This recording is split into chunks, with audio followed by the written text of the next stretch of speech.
आप सभी परिचित हैं, नया शब्द नहीं है आपके लिए, प्रचलित है और बहुत ही प्रासंगिक है। क्वाड को लेकर के अभी 24 सितंबर को कुछ दिन पहले पहली फॉर्मल मीटिंग कंडक्ट की गई। इस पहली फॉर्मल मीटिंग में जो बातें सामने निकल कर आई, हम लोग उन सारी बातों के विषय में चर्चा करेंगे। लेकिन इस मीटिंग ने क्वाड को लेकर जो अब तक के उतार चढ़ाव थे, उन उतार चढ़ावों से दूर जाते हुए अब क्वाड को एक नई दिशा देने का प्रयास किया है।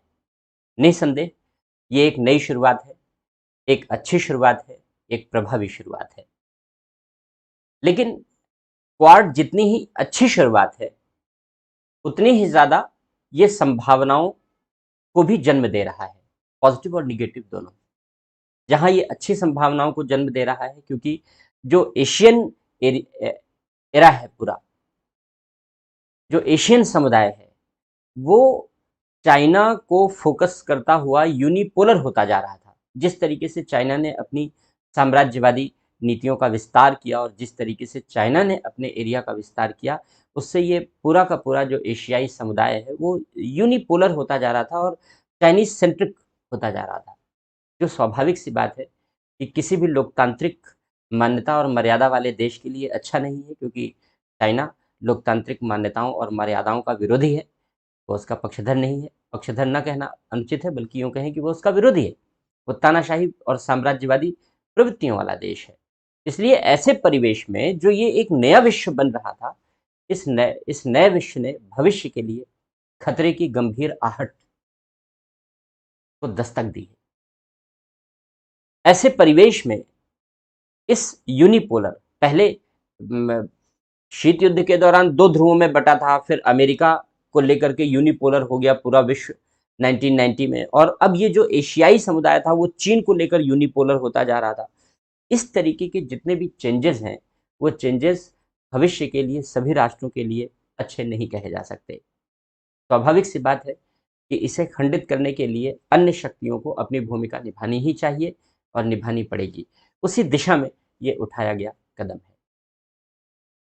चाइना किस तरीके से अन्य देशों के लिए खतरा बन रहा था, भारत के लिए, अमेरिका के लिए, या इंडो पैसिफिक एरिया की शांति के लिए किस प्रकार से वो चुनौतियां उत्पन्न कर रहा था, हम इन सारी बातों को लेकर के यहाँ पर क्वाड के विषय में चर्चा करेंगे कि किस तरीके से क्वाड की शुरुआत हुई है, क्वाड की शुरुआत के पीछे क्या मंतव्य रहा है, क्या उद्देश्य रहा है, क्वाड ने अब किस तरीके से प्रगति करनी शुरू की है, इसकी भविष्य में संभावनाएं क्या है, भारत के लिए क्वाड का महत्व क्या है, और क्वाड के संदर्भ में भारत के सामने क्या चुनौतियां हैं। इन सारे पहलुओं की चर्चा हम लोग यहाँ पर विस्तार से करेंगे। इन सारे संदर्भों को हम लोग यहाँ पर शामिल करेंगे। यही हमारी चर्चा का केंद्र बिंदु होगा। तो हम लोग इस चर्चा में सबसे पहले शुरुआत करते हैं, क्वाड है क्या, क्वाड का अर्थ क्या है।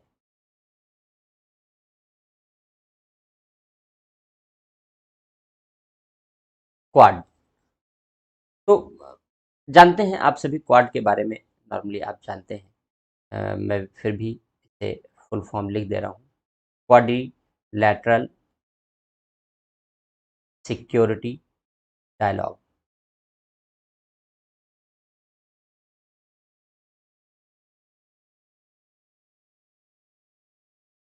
क्वाड्रिलैटरल सिक्योरिटी डायलॉग, क्वाड या क्यूएसडी।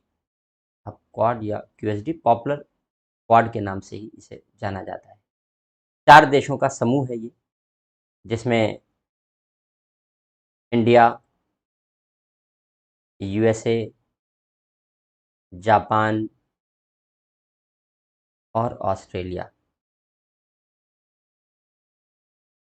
ये 4 देश इस क्वाड में शामिल किए गए। तो ये 4 देशों का एक समूह है, 4 देशों का एक संगठन है। पहले एक इनफॉर्मल ग्रुप के रूप में इसे बनाया गया था, क्योंकि इसे एक वार्ता तंत्र के रूप में, एक डायलॉग के रूप में निर्मित किया गया था।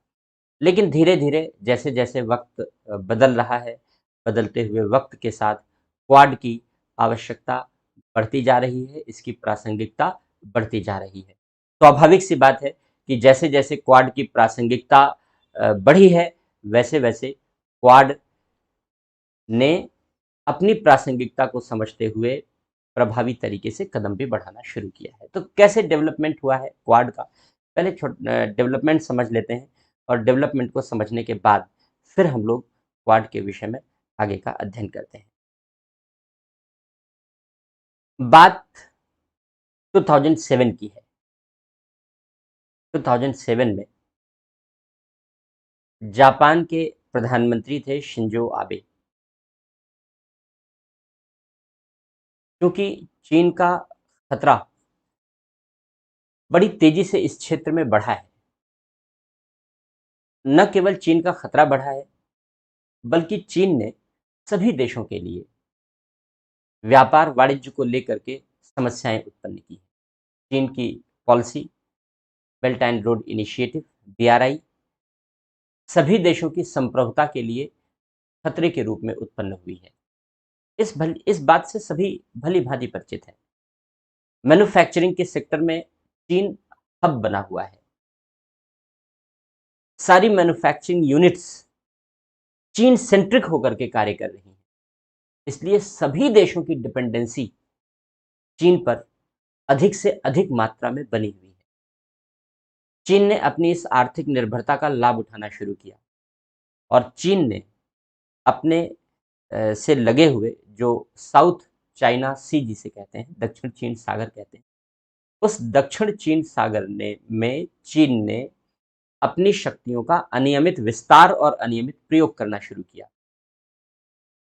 जो फ्री नेविगेशन है, समुद्री एरिया से जो फ्री नेविगेशन है, स्वतंत्र आवाजाही है, चीन ने उस स्वतंत्र आवाजाही को प्रभावित करने का प्रयास किया। उस साउथ चाइना सी में तमाम छोटे छोटे से द्वीप हैं।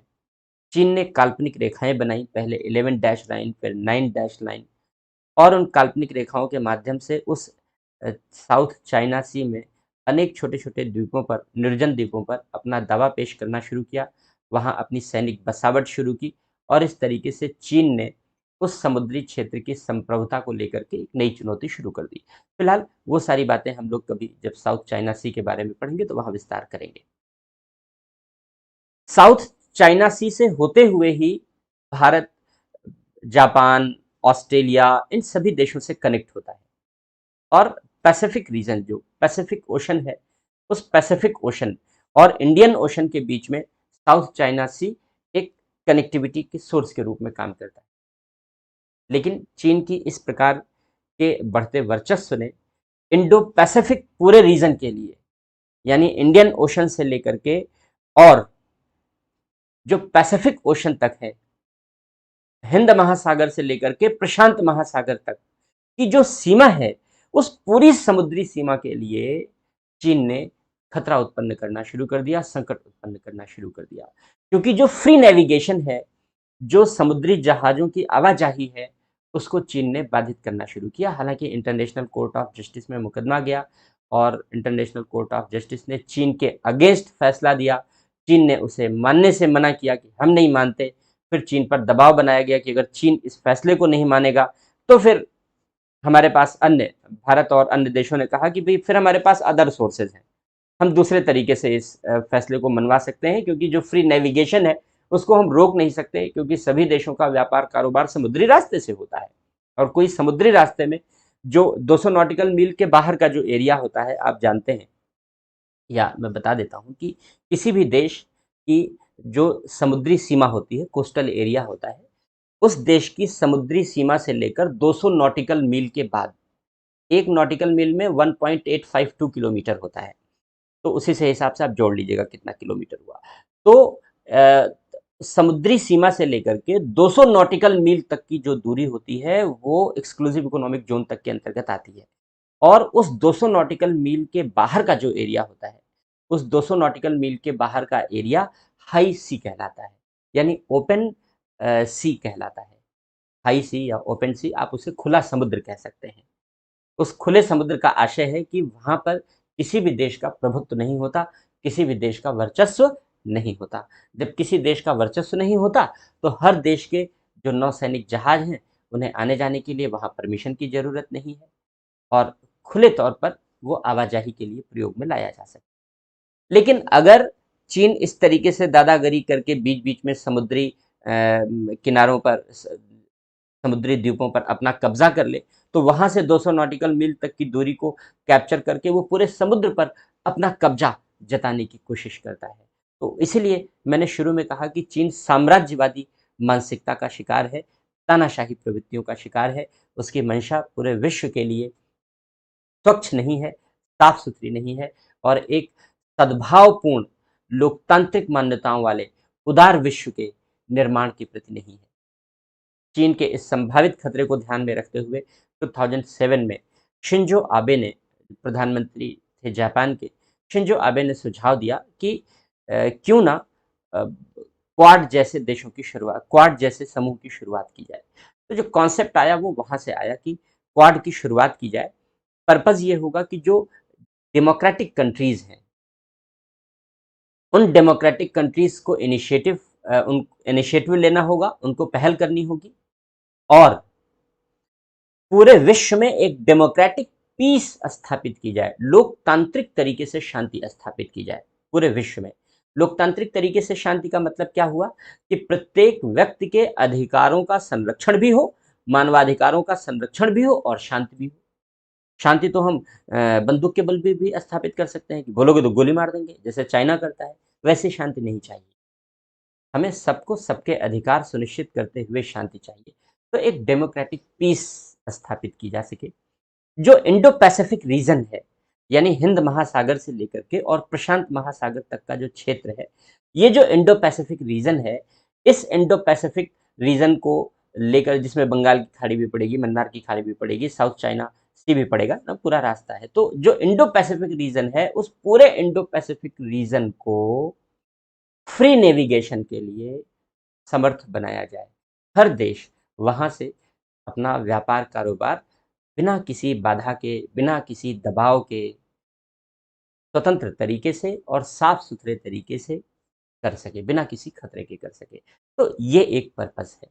दूसरी बात, जो समुद्री सीमा में वर्चस्ववादी प्रवृत्ति जो चीन ने दिखाई, जैसे साउथ चाइना सी में चीन ने तमाम समुद्री द्वीपों पर कब्जा करके और पूरे समुद्र में अपना, पूरे समुद्र को अपना बताने का प्रभाव की शुरुआत जो चीन ने की, इस तरीके की जो दबंगई है अंतर्राष्ट्रीय स्तर पर एक देश के द्वारा, ये नहीं चलने दी जाएगी।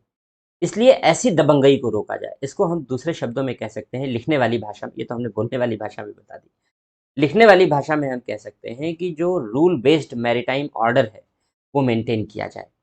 मैरीटाइम ऑर्डर का मतलब है जो इंटरनेशनल मैरीटाइम ऑर्गेनाइजेशन बनाया गया है, जो अंतर्राष्ट्रीय समुद्री संगठन बनाया गया है, वह समुद्री संगठन समुद्रों के उपयोग के लिए एक रूल बनाता है, सभी देशों की सहमति से मिलजुल करके। और जो रूल्स बनाए जाते हैं वे रूल्स सभी देशों के द्वारा पालन किए जाएं। इससे जो मैरीटाइम ऑपरेशन है, जो समुद्री क्षेत्रों का ऑपरेशन है, उनका उपयोग है, वो ज़्यादा सक्षम तरीके से होगा, इंटरनेशनल लॉ के अधीन होगा, अंतर्राष्ट्रीय कानूनों के अधीन होगा, नियमों के अधीन होगा। इससे किसी भी समुद्री क्षेत्र में किसी भी एक देश के वर्चस्व को चुनौती दी जाएगी, और किसी भी समुद्री क्षेत्र में किसी भी एक देश के वर्चस्व को बढ़ने नहीं दिया जाएगा। समुद्र सबका है, सबके लिए है, पूरे विश्व के लिए है, पूरे मानव जाति के कल्याण के लिए, क्योंकि खजानों का भंडार है, इसलिए पूरे विश्व के लिए है, पूरे मानव जाति के कल्याण के लिए। एक ये भावना प्रोत्साहित की जाए। तो इन सारी बातों को ध्यान में रखते हुए शिंजो आबे ने एक कॉन्सेप्ट दिया क्वाड का, और उसके माध्यम से वो एशियन आर्क ऑफ डेमोक्रेसी बनाना चाहते थे। एशियन आर्क ऑफ डेमोक्रेसी का मतलब क्या होता है? आर्क का मतलब समझते हैं ना? आर्क कहते हैं चाप, जैसे वृत्त होता है, एक सर्कल होता है, वृत्त होता है। वृत्त के किसी एक टुकड़े को, इस टुकड़े को आर्क कह देंगे, चाप कह देंगे, सर्किल को, एक टुकड़े को चाप कह देंगे।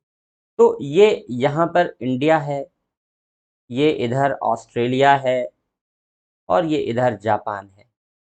तो जापान ने ये कहा कि भाई इंडिया, ऑस्ट्रेलिया और जापान, ये एक चार, ये एक आर्क बनाया जाए। कैसा आर्क है?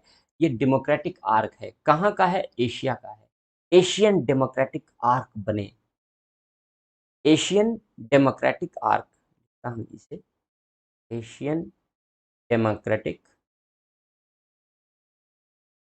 एशियन डेमोक्रेटिक आर्क बनाया जाए, यानी एक ऐसा चाप बने, वृत्त का एक ऐसा छोटा सा हिस्सा बने, एक ऐसा चाप बने जो लोकतांत्रिक देशों से मिलकर बना हो। भारत विश्व का सबसे बड़ा लोकतंत्र है। जापान, ऑस्ट्रेलिया भी विश्व के सफल लोकतंत्रों में शामिल है। इसलिए ये लोकतांत्रिक देश मिल करके इस एशियन द्वीपों में, ये एशियन देशों में जहां जहां लोकतांत्रिक मान्यताओं को क्षति पहुंचाने का प्रयास किया जा रहा है, उसे रोका जाए और लोकतांत्रिक मूल्यों वाली संस्कृति को बढ़ावा दिया जाए, लोकतांत्रिक मूल्यों वाले देशों को इकट्ठा किया जाए, लोकतांत्रिक मूल्यों के पक्षधर वाले विश्व का निर्माण किया जाए। क्योंकि चीन यहाँ पर लोकतांत्रिक मूल्यों पर कुठाराघात करने वाला सबसे बड़ा देश बैठा है और चीन को सहयोग करने वाला उसका पड़ोसी नॉर्थ कोरिया है। तो स्वाभाविक सी बात है कि ये एरिया अपने आप में सिक्योरिटी थ्रेट में तो है ही, वैल्यूज, कल्चर और डेमोक्रेटिक पैटर्न के लिए भी ये एक बहुत बड़ा खतरा साबित हो सकता है। तो ये एक पर्पस था जापानीज प्रधानमंत्री शिंजो आबे का 2007 में, जिसको लेकर के उन्होंने क्वाड की संकल्पना का प्रतिपादन किया कि क्वाड जैसा बने। हालांकि उन्होंने विचार तो दिया, लेकिन इस विचार को बहुत अच्छे तरीके से लागू नहीं किया जा सका। और ये संभावना इसलिए भी धीरे धीरे बलवती होती जा रही थी, क्योंकि 2004 में सुनामी आया था, आप जानते हैं। और सुनामी ने पूरे विश्व को इस बात के लिए प्रेरित किया कि maritime cooperation, international maritime cooperation बहुत ज़्यादा आवश्यक है। अंतर्राष्ट्रीय स्तर पर समुद्री क्षेत्र में सभी देशों को एक दूसरे का सहयोग करने के लिए आना चाहिए, न केवल समुद्री आपदाओं के प्रबंधन के लिए, बल्कि समुद्र के मानव कल्याण के उपयोग के लिए। तो 2004 से ही मैरीटाइम इंटरनेशनल कोऑपरेशन धीरे धीरे बढ़ने लगा था। साथ ही साथ जो इंडिया और यूएस रिलेशन थे, वो पहले बेहद खराब थे। जब हम लोग कभी इंडिया यूएस रिलेशन पढ़ेंगे तो हम लोग उसकी कभी चर्चा करेंगे।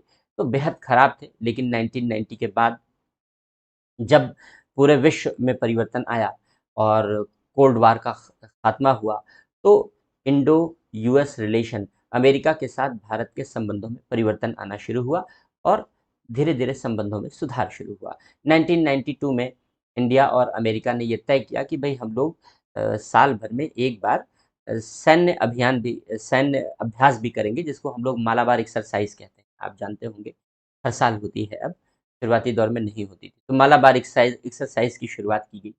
बीच में थोड़ा गैप करके होती थी, लेकिन जब भारत में दूसरा परमाणु परीक्षण हुआ, तो अमेरिका ने रोक लगा दी कि भाई अब नहीं करेंगे तुम्हारे साथ। लेकिन 2002 से अमेरिका ने फिर शुरुआत कर दी, क्योंकि भारत विश्व के सबसे बड़े लोकतंत्र होने के नाते, विश्व के सबसे सभ्य लोकतंत्र होने के नाते सभी लोगों की आकांक्षाओं का एक केंद्र है और भारत के बिना विश्व की कल्पना करना असंभव है। इसलिए भारत को साथ लिए बिना विश्व के विकास और कल्याण के लिए भूमिका नहीं निभाई जा सकती। अमेरिका ने इस महत्व को समझा और फिर 2002 से फिर अमेरिका और भारत के बीच संबंधों में फिर अच्छी शुरुआत हुई। तो बाईलैटरल रिलेशनशिप जापान और ऑस्ट्रेलिया के साथ इंडिया के पहले भी ठीक रहे, लेकिन अमेरिका के साथ थोड़े गड़बड़ थे, वो बाईलैटरल रिलेशनशिप बढ़ी और 2004 सुनामी के बाद जो मैरीटाइम कोऑपरेशन है, समुद्री क्षेत्र में सहयोग है, उसकी आवश्यकता प्रबल हुई, वो बढ़ा। तो कुल मिलाकर के एक ऐसा वातावरण धीरे धीरे निर्मित होने लगा जिसमें क्वाड की प्रासंगिकता उभर करके सामने आने लगी। लेकिन शिंजो ओबे ने जो प्रपोजल दिया, उस प्रपोजल को बहुत ज़्यादा अच्छे तरीके से लागू नहीं किया जा सका। बहुत सारे अप्स एंड डाउन्स आते रहे, सब इसको अपने अपने नज़रिए से देखते रहे और अ, इसको लेकर के कोई बहुत ज़्यादा गंभीरता नहीं दिखाई गई। 2017 तक क्वाड को लेकर के सभी राष्ट्रों के द्वारा गंभीरता का प्रदर्शन नहीं किया गया। 2017 में शिंजो ओबे ने, ब्रिटेन के प्रधानमंत्री ने, जापान के प्रधानमंत्री ने फिर से इस बात पर बल दिया कि हमें इसकी शुरुआत करनी चाहिए और उन्होंने इनिशिएटिव भी लिया। क्योंकि शुरुआती दौर में ऑस्ट्रेलिया की रुचि भी नहीं थी। ऑस्ट्रेलिया में सरकारें बदलती रहीं और कुछ सरकारें ऐसी थी जिनको क्वाड जैसे कॉन्सेप्ट में कोई रुचि भी नहीं थी, कोई इंटरेस्ट भी नहीं था। तो बिना इंटरेस्ट के इम्प्लीमेंट कैसे हो सकता था, तो बड़े सारे अप्स एंड डाउन्स थे। लेकिन 2017 में जापान के प्रधानमंत्री शिंजो आबे ने क्या किया कि जब नवंबर 2017 में आसियान का सम्मेलन हो रहा था, आसियान भी साउथ ईस्ट कंट्रीज जितनी भी हैं, उन साउथ ईस्ट कंट्रीज का एसोसिएशन है, उसको आसियान कहते हैं, आसियान कहते हैं। मैं लिखता हूँ, जानते होंगे आप। तो इसको कहते हैं association of south east Asian nation, तो एशिया, आसियान। तो जितने भी दक्षिण पूर्वी एशिया के देश हैं उनको लेकर के आसियान नाम का संगठन बनाया गया है। कभी उस पर भी चर्चा होगी, प्रासंगिकता आएगी। तो आसियान का नवंबर 2017 में जब समिट हुई, जब सम्मेलन बुलाया गया, तो उस सम्मेलन में शिंजो आबे ने इनिशिएटिव लिया। इस तरफ से क्या इनिशिएटिव लिया? उन्होंने इन 4 देशों के, भारत और स्वयं जापान, ऑस्ट्रेलिया और अमेरिका, इन 4 देशों के विदेश मंत्रियों को बुलाया और इन विदेश मंत्रियों की एक मीटिंग की नवंबर 2017। और इस मीटिंग के बाद धीरे धीरे ऑफिसर्स की मीटिंग होती रही। कभी नौसेना के अधिकारी मिलते रहे, कभी अलग अन्य विभागों के अधिकारी मिलते रहे।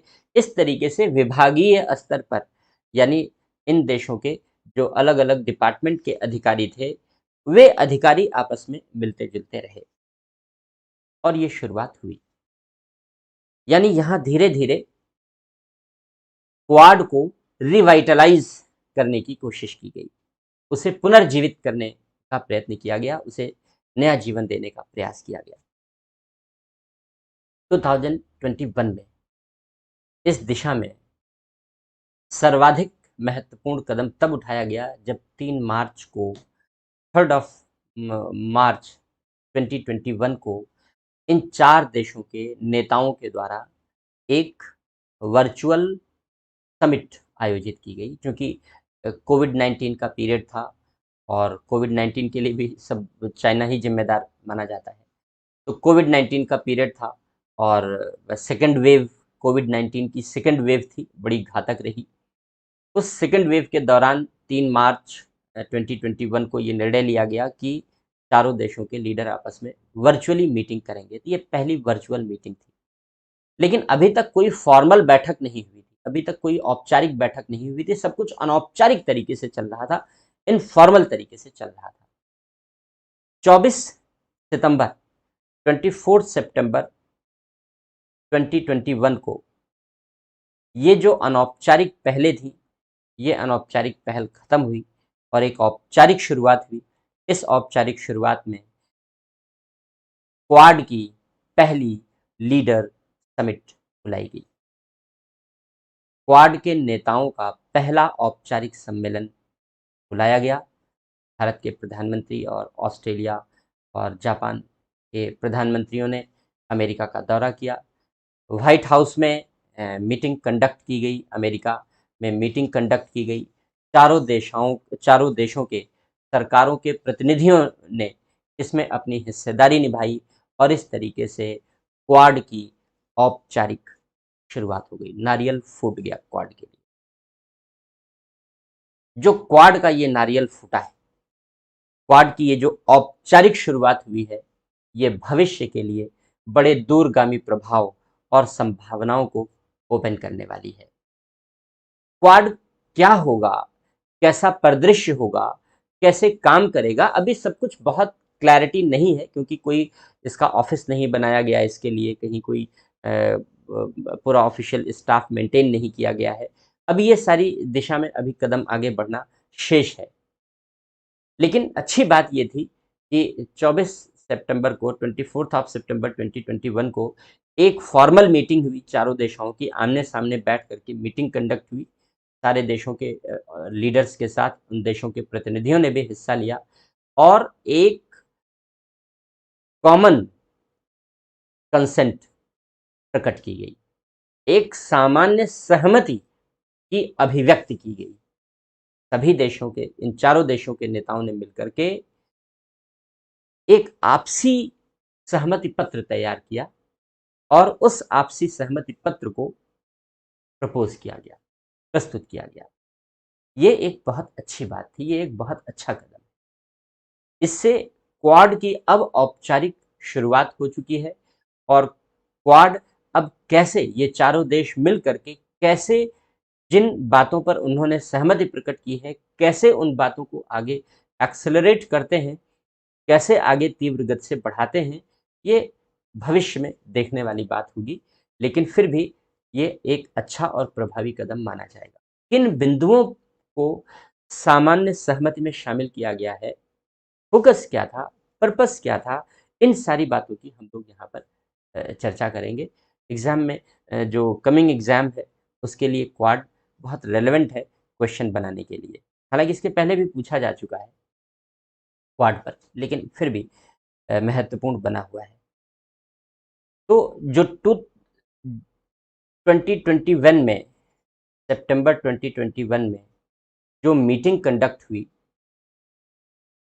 क्वाड मीटिंग कंडक्ट हुई, उस क्वाड मीटिंग में अनेक सहमति के बिंदु बनाए गए। पहली बात तो यह है कि चारों देशों ने मिलकर के एक प्रतिबद्धता, सामूहिक प्रतिबद्धता प्रकट की है। मैं बोलता चल रहा हूं, आप सुन करके लिख लीजिएगा तो नोट्स भी बन जाएगा आपका जब लिखना होगा। तो चारों देशों ने मिलकर के एक सामूहिक प्रतिबद्धता प्रकट की है। किन बातों की प्रतिबद्धता प्रकट की है? पहली बात, शेयर्ड सिक्योरिटी एंड प्रॉस्पेरिटी की, साझा सुरक्षा और उन्नति की। साझा सुरक्षा यानी इन चारों देशों की आपसी सुरक्षा इन चारों देशों की जिम्मेदारी होगी, इन चारों देशों की। और इन चारों देशों की उन्नति के लिए भी ये चारों देश मिलकर प्रयास करेंगे। इसीलिए जब, चूंकि शुरुआत से ही जो ये क्वाड बनाया गया, अभी इसका आकुश से क्या रिलेशन है ब्रिक्स और इन सबसे आगे पढ़ेंगे, वो बाद में हम लोग कवर करेंगे। अभी हम लोग केवल इस एजेंडे की बात कर रहे हैं जो इस मीटिंग में तय हुआ।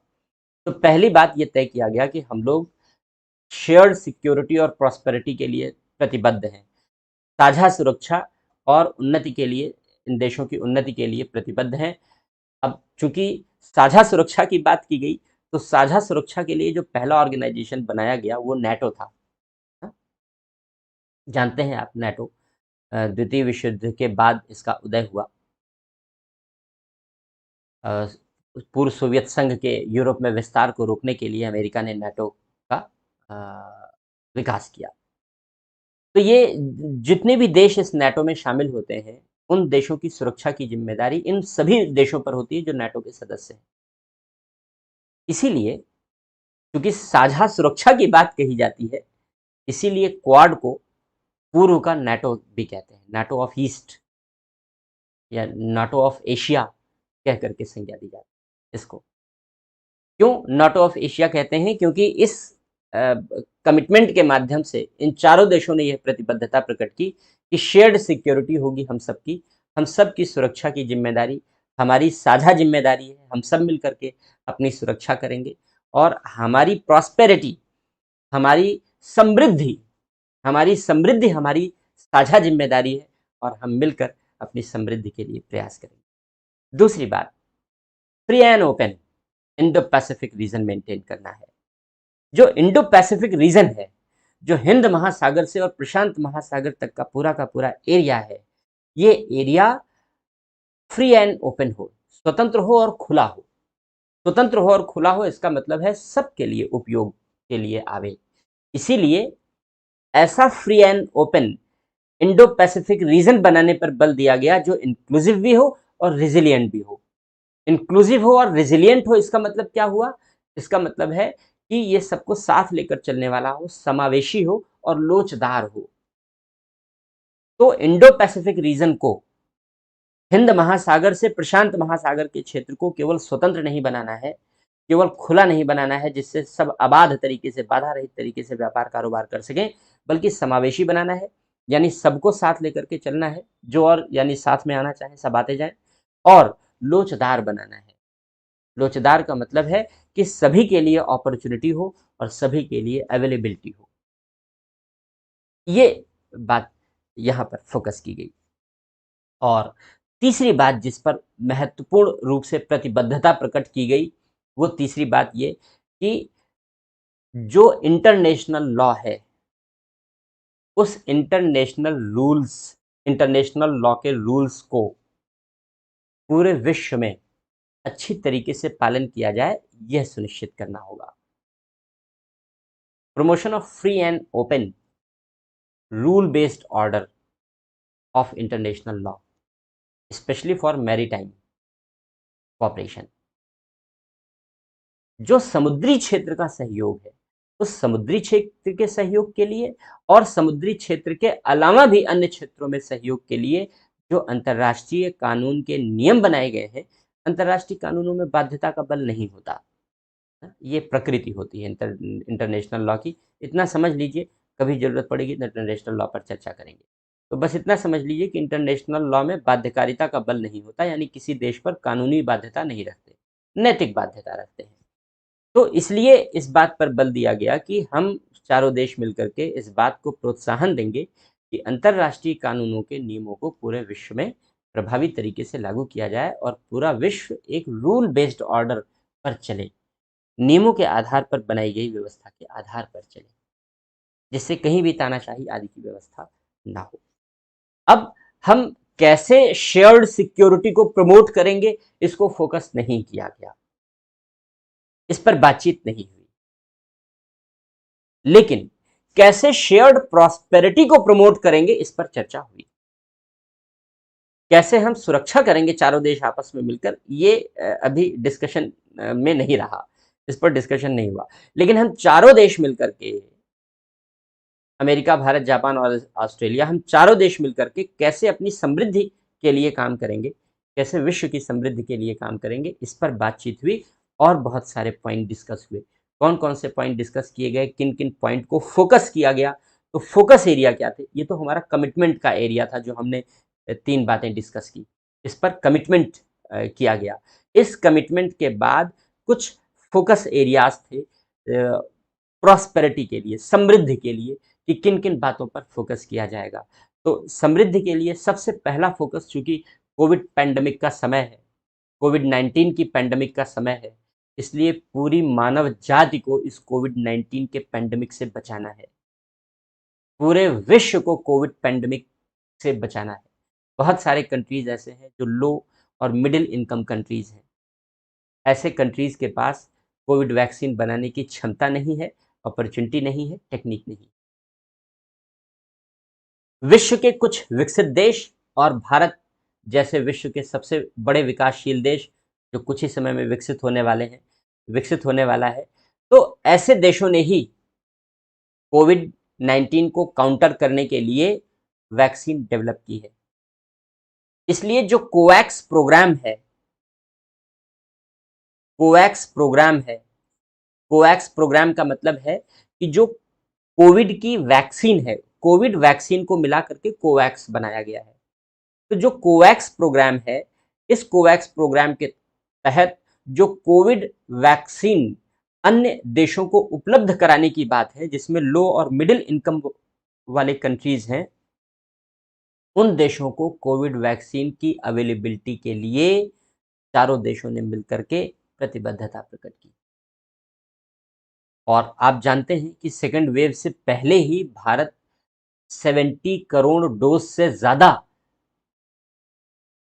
डोज कई देशों को, लगभग 80-90 देशों को पहुंचा चुका था। तो भारत ने बहुत तेजी से प्रगति की थी कमजोर देशों की मदद करने के लिए, जिससे कि कोविड जैसी समस्या का काउंटर किया जा सके। फिलहाल सेकेंड वेव बहुत घातक रही भारत में, और उस सेकेंड वेव के बाद इसमें थोड़ी कमी आई। लेकिन भारत ने जिस तरीके से प्रोडक्शन किया कोविड वैक्सीन का, जिस तरीके से देश में वैक्सीनेशन हुआ, और जिस तरीके से हम दूसरे देशों की वैक्सीन पर मदद कर भी रहे हैं, ये अपने आप में विश्व के लिए एक अनूठा एग्जाम्पल है। विश्व इसका महत्व समझता है, दूसरे देश इसका महत्व समझ रहे हैं कि 50 करोड़ की लगभग आबादी वाले देश में, अब बढ़ी गई होगी, इतनी हो गई होगी, नए आंकड़े आएंगे तो पता ही लग जाएगा।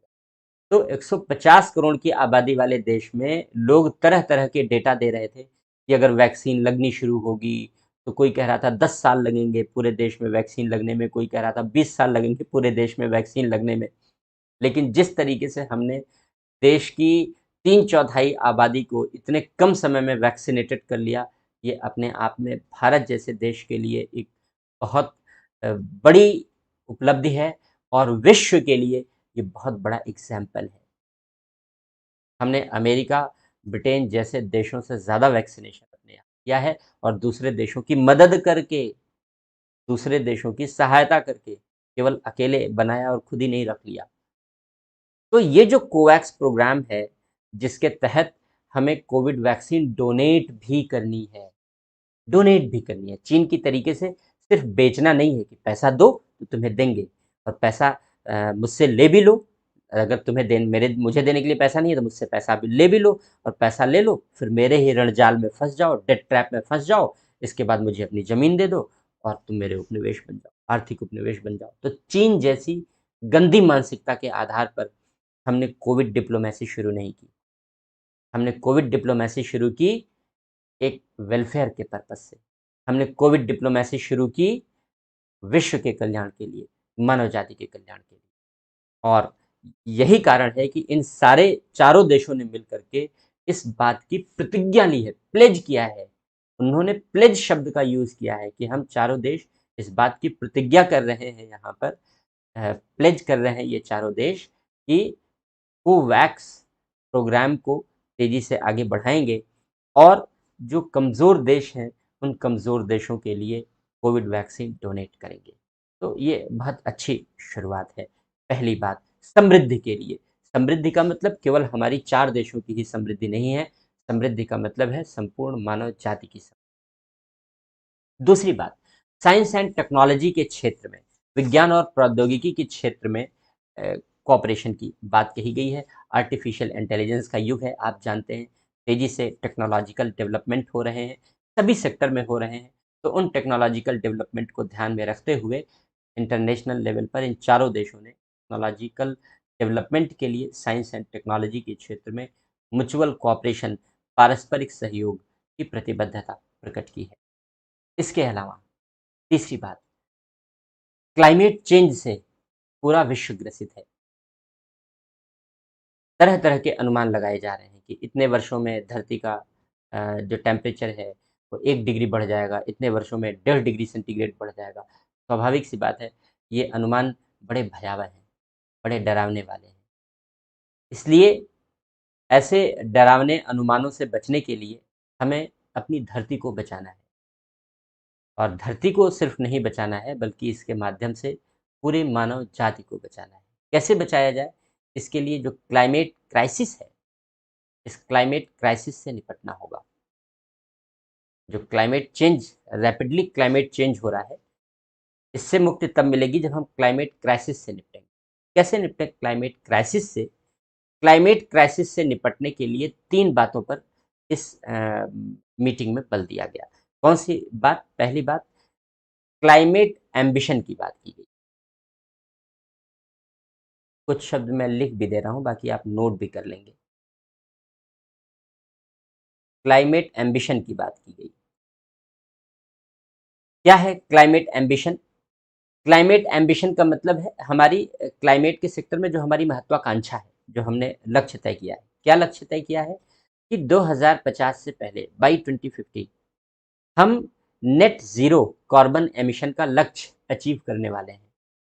क्योंकि जो कार्बन है यानी कोयला है, उस कोयले से ज़्यादा हमारा एनवायरनमेंट डैमेज हो रहा है और ज़्यादा क्लाइमेट पर नेगेटिव इम्पैक्ट पड़ रहा है।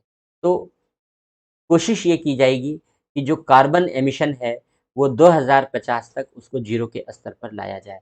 पहली प्रतिबद्धता ये प्रकट की गई। दूसरी बात, कैसे होगा ये? इसके लिए क्लीन एनर्जी की बात की गई। भारत में प्रधानमंत्री जी भी बार-बार क्लीन एनर्जी पर फोकस करते हैं। क्लीन एनर्जी पर फोकस किया गया। Decarbonisation of energy, decarbonisation of energy. कि हम कार्बन पर कम से कम डिपेंडेंट होकर के एनर्जी जनरेट करें और एनर्जी यूज़ करें। अभी हमारा एनर्जी जनरेशन और एनर्जी यूज़ कार्बन पर बहुत ज़्यादा डिपेंडेंट है। कोयले का उपयोग होता है और कोयले के आधार पर बिजली उत्पादन इकाइयाँ बनाई गई हैं। कोयले का ही उपयोग करते हैं हम शिपिंग और पोर्ट एरियाज़ में, तो शिपिंग और पोर्ट एरियाज़ में भी कोयले का बहुत बड़ा यूज़ होता है। तो क्लीन एनर्जी बनाने का मतलब है कि जो शिपिंग और पोर्ट एरियाज़ हैं, उनको भी डिकार्बोनाइज़्ड करना है। उनको भी डिकार्बोनाइज़्ड करना है, यानी वहाँ से भी जो कार्बन का यूज़ है, वो घटाना है। और इसके लिए clean energy clean energy innovation पर फोकस करना होगा। क्लीन एनर्जी इनोवेशन क्या है कि क्लीन एनर्जी के एरिया में हमें नए-नए इनोवेशन करने पड़ेंगे। हमें नई-नई सप्लाई चेन बनानी पड़ेगी। जो हाइड्रोजन टेक्नोलॉजी है, क्लीन हाइड्रोजन टेक्नोलॉजी है, हाइड्रोजन टेक्नोलॉजी को हम क्लीन एनर्जी की संज्ञा दे रहे हैं। तो हाइड्रोजन टेक्नोलॉजी को हम प्रमोट करें जहाँ पर हो सके। एटॉमिक रिएक्टर से जो हम लोग इलेक्ट्रिसिटी प्रोड्यूस करते हैं, उसको प्रमोट करें। तो क्लीन एनर्जी की तरफ, सोलर एनर्जी है, हम सोलर एनर्जी को फोकस करें, उसको प्रमोट करें। तो क्लीन एनर्जी की तरफ बढ़ने हैं और उसकी तरफ नए-नए इनोवेशन करने हैं। इसके साथ ही साथ इसके साथ ही साथ जो डिज़ास्टर रेज़िलिएंट इंफ्रास्ट्रक्चर है, उसे बनाना होगा। यानी जो भी आपदाएँ आती हैं किसी भी तरीके, उन आपदाओं से निपटने के लिए हमें एक लोचदार आधारभूत संरचना बनानी होगी। डिज़ास्टर रेज़िलिएंट इंफ्रास्ट्रक्चर बनाना होगा हमें। आपदाओं से निपटने के लिए लोचदार इंफ्रास्ट्रक्चर बनाना होगा। लोचदार इंफ्रास्ट्रक्चर का मतलब हुआ जैसे आपदा आवे उस आपदा के अनुसार वो रिस्पॉन्स करने में सक्षम हो। ऐसा ना हो कि उसमें नियमों की कठोरता हो, ऐसा ना हो कि उसमें प्रक्रियाओं की कठोरता हो, ऐसा ना हो कि उसमें सैंक्शन की कठोरता हो, ऐसा ना हो कि उसमें और तमाम जनित कठोरताएँ शामिल हो, ऐसा ना हो। एक लचीला सिस्टम होना चाहिए जिससे कि किसी भी तरीके के डिज़ास्टर से तुरंत चुनौतियों का सामना किया जा सके। और 4 देशों को मिलकर के एक क्लाइमेट इन्फॉर्मेशन सिस्टम मेंटेन करना होगा। क्लाइमेट इन्फॉर्मेशन सिस्टम मेंटेन करना होगा। ये जो क्लाइमेट इन्फॉर्मेशन सिस्टम मेंटेन किया जाएगा, ये climate information system climate crisis को मिटिगेट करने में, जो क्लाइमेट से जनित समस्या है, उसको कम करने में, उसको रिड्यूस करने में तेज़ी से मदद करेगा। तो क्लाइमेट इन्फॉर्मेशन सिस्टम को स्थापित करने, डिज़ास्टर रेज़िलिएंट इंफ्रास्ट्रक्चर को स्थापित करने, इन सारी बातों पर बल दिया गया है इस मीटिंग में। अगली बात, जिस बात पर बल दिया गया, 5G technology, 5G and beyond 5G technology, क्योंकि नई टेक्नोलॉजिकल डेवलपमेंट हो रहे हैं। तो कम्युनिकेशन के सेक्टर में जो नई 5G टेक्नोलॉजी है, और अगर इसके अलावा भी बियॉन्ड 5G टेक्नोलॉजीज़ हैं, तो उन टेक्नोलॉजीज़ को भी हम एक्सप्लोर करें, उनको भी बढ़ाएँ। जैसे अब भारत में एक नई शुरुआत होने जा रही है। भारत सरकार ने आईआईटी कानपुर को ये ज़िम्मा दिया है कि अ, आईआईटी कानपुर के माध्यम से ऐसी टेक्निक खोजी जानी है, जिससे बिना इंटरनेट के टीवी चल सके, मोबाइल पर। जैसे मोबाइल पर आप टीवी देखते हैं या कुछ भी करते हैं तो इंटरनेट की ज़रूरत होती है। तो अभी दूरदर्शन के लिए ये प्रयास किया जा रहा है कि जो दूरदर्शन के चैनल हैं, डीडी न्यूज़ है, या दूरदर्शन के जो लोकल चैनल्स हैं जो अलग-अलग जगहों पर देखे जाते हैं, दूरदर्शन के चैनल को बिना इंटरनेट के बिना इंटरनेट के मोबाइल फ़ोन में देखा जा सके। ये टेक्नोलॉजी अभी केवल 2 देशों के पास है, एक अमेरिका के पास है, दूसरा साउथ कोरिया के पास है। लेकिन अब इस पर भारत में आईआईटी कानपुर को अभी सरकार ने ज़िम्मेदारी दी है कि भई तुम भी डेवलप करो, जिससे भारत में जितने भी लोगों के पास फ़ोन होंगे, वो डीडी न्यूज़ और दूरदर्शन के जितने भी चैनल हैं, वो सब बिना इंटरनेट के देख सकें। तो जो भी नई टेक्नोलॉजीज़ हैं, उन नई टेक्नोलॉजीज़ को एक्सप्लोर करना है हमें, उसको विकसित करना है, सुरक्षित टेक्नोलॉजी बनानी है, खुली टेक्नोलॉजी बनानी है, सबके उपयोग के लिए टेक्नोलॉजी बनानी है। Cyber space. हम लोग साइबर सिक्योरिटी के विषय में चर्चा करते हैं तो विस्तार से साइबर स्पेस के विषय में पढ़ते हैं। जो हमारा साइबर स्पेस है वो बहुत सारे चैलेंजेस से ग्रसित है। बड़े सारे साइबर थ्रेट्स उत्पन्न हुए हैं। विशेषकर कोविड-19 के पीरियड के बाद साइबर थ्रेट्स तेजी से बढ़े हैं। जितने ज़्यादा साइबर खतरे बढ़े, साइबर थ्रेट्स बढ़े, साइबर सिक्योरिटी उतनी ही प्रासंगिक हो गई है।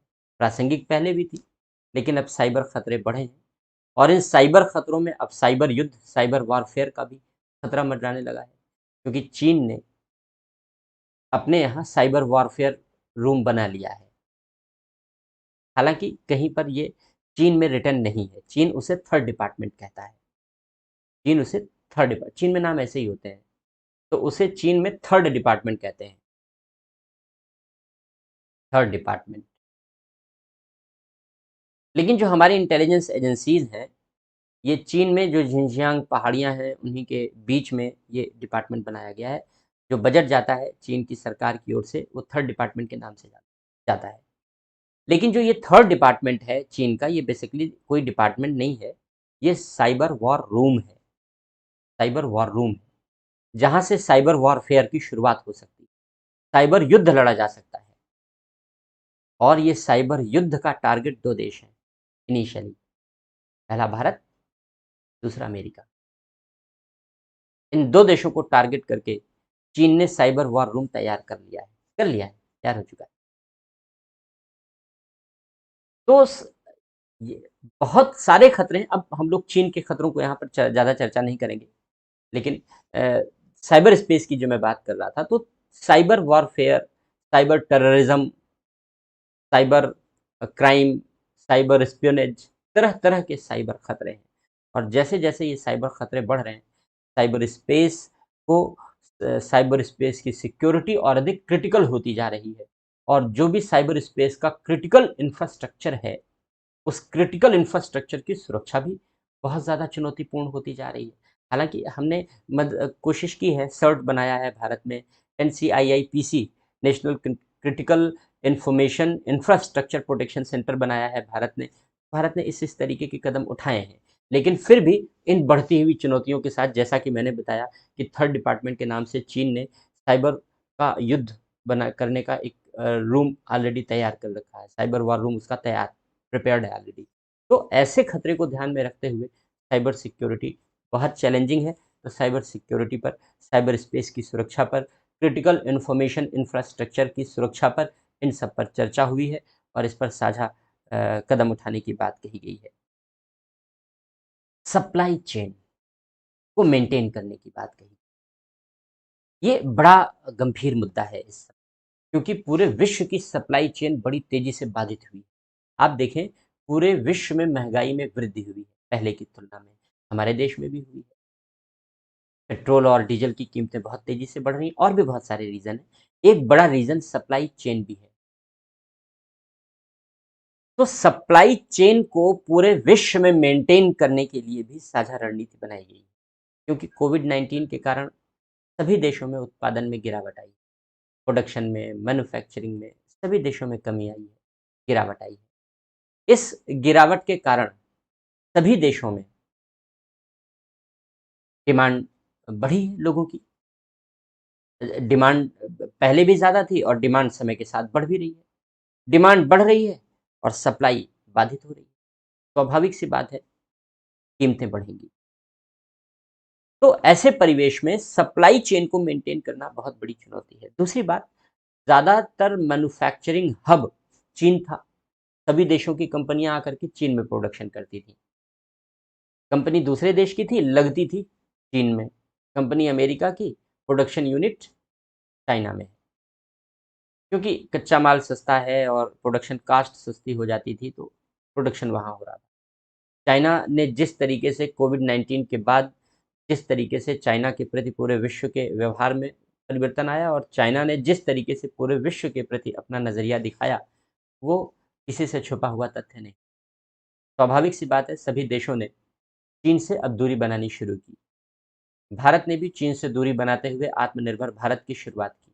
लेकिन अब समस्या ये है कि रॉ मटेरियल में ज़्यादातर रॉ मटेरियल चीन तैयार करता है। हमारी दवाओं के लिए 60% 65% से ज़्यादा जो रॉ मटेरियल है वो चीन से आता है। जितने भी सेमीकंडक्टर्स हैं, जो टेक्नोलॉजिकल सेक्टर में, और जितनी चिप हैं, माइक्रोचिप हैं, चिप के लिए सिलिकॉन प्रोसेस होता है चीन में। सबसे ज़्यादा सिलिकॉन प्रोसेस होता है चीन में। हब है चीन सिलिकॉन प्रोसेस करने का, और सारे फ़ोन, सारी चीज़ों में चिप ही लगी होती है। चिप बनती है ताइवान में ना, इसीलिए ताइवान को चीन अपने कब्जे में रखना चाहता है। सिलिकॉन प्रोसेस होता है चीन में, बनती है चिप ताइवान में, और जाती है विश्व के सब देशों में, अमेरिका से लेकर के विकसित देश से लेकर विकासशील देश तक। सिलिकॉन और चिप के लिए इन्हीं दोनों देशों पर डिपेंडेंट है, सेमीकंडक्टर पर डिपेंडेंट है। तो इस तरीके का जो क्रिटिकल चीज़ें हैं, जो बहुत ज़रूरी चीज़ें हैं, क्रिटिकल टेक्नोलॉजिकल चीज़ें हैं, इन क्रिटिकल टेक्नोलॉजिकल चीज़ों में या तो हम आत्मनिर्भर हों, और नहीं तो सभी देश तो आत्मनिर्भर हो नहीं सकते। तो हमें पूरे विश्व के कल्याण के लिए इन क्रिटिकल टेक्निकल चीज़ों की सप्लाई चेन को मेंटेन करना होगा। ये बाधित ना होने पावे, ये सुनिश्चित करना होगा।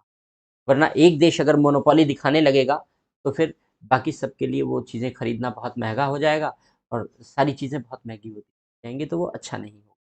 बायोटेक्नोलॉजी के क्षेत्र में कॉपरेशन हो, जैसे साइंस एंड टेक्नोलॉजी के क्षेत्र में हो रहा है, बायोटेक्नोलॉजी के क्षेत्र में कॉपरेशन किया जाए, इस पर भी बल दिया गया। जो क्वाड देशों का जो इंफ्रास्ट्रक्चर है, उस इंफ्रास्ट्रक्चर के लिए पार्टनरशिप की गई। G7, G20 जैसे देशों का जो ग्रुप बनाया गया है, उस ग्रुप में इंफ्रास्ट्रक्चरल डेवलपमेंट के लिए, आधारभूत संरचनाओं के विकास के लिए जो रणनीतियां बनती हैं, उन बातों को ध्यान में रखते हुए क्वाड देश अपने भी इंफ्रास्ट्रक्चर को डेवलप करने के लिए पार्टनरशिप करेंगे। तो इस पर चर्चा हुई। आउटर स्पेस के यूज के लिए हम आउटर स्पेस का यूज करके ही सारी टेक्नोलॉजीज को चला रहे हैं। सैटेलाइट बेस्ड है सारी चीज़ें आज, कम्युनिकेशन बेस्ड है सारी चीज़ें आज। हमारा जो कम्युनिकेशन सिस्टम है वो पूरा सैटेलाइट बेस्ड है, और वो आउटर स्पेस के ज़रिए कंट्रोल होता है, रेगुलेट होता है। इसलिए उतनी ही सुरक्षा, जितनी हम इस धरती की सुरक्षा की चिंता कर रहे हैं, उतनी ही सुरक्षा हमें उस आउटर स्पेस की करनी पड़ेगी। अब वो साइबर सिक्योरिटी में हम लोग कवर करते हैं ज़्यादा एरिया, आउटर स्पेस। लेकिन अगर हम उस आउटर स्पेस को नहीं सिक्योर करेंगे, आउटर स्पेस में अगर किसी देश ने दादागिरी दिखानी शुरू कर दी, चीन जैसे देशों ने वहाँ अपनी दादागिरी शुरू कर दी, तो बड़ी समस्या हो जाएगी। इसलिए जो आउटर स्पेस है, वो सस्टेनेबल यूज़ के हो उसका, ये सुनिश्चित करना है, क्योंकि कचरे भी बहुत बढ़ रहे हैं वहाँ पर। जो पुराने सैटेलाइट जाती हैं, बेकार हो जाती हैं, वो गार्बेज है वहाँ। और किसी भी ग्रह से टकरा गई अगर, या किसी भी चीज़ से टकरा गए, तो समझ लीजिए कि विनाश ही विनाश है।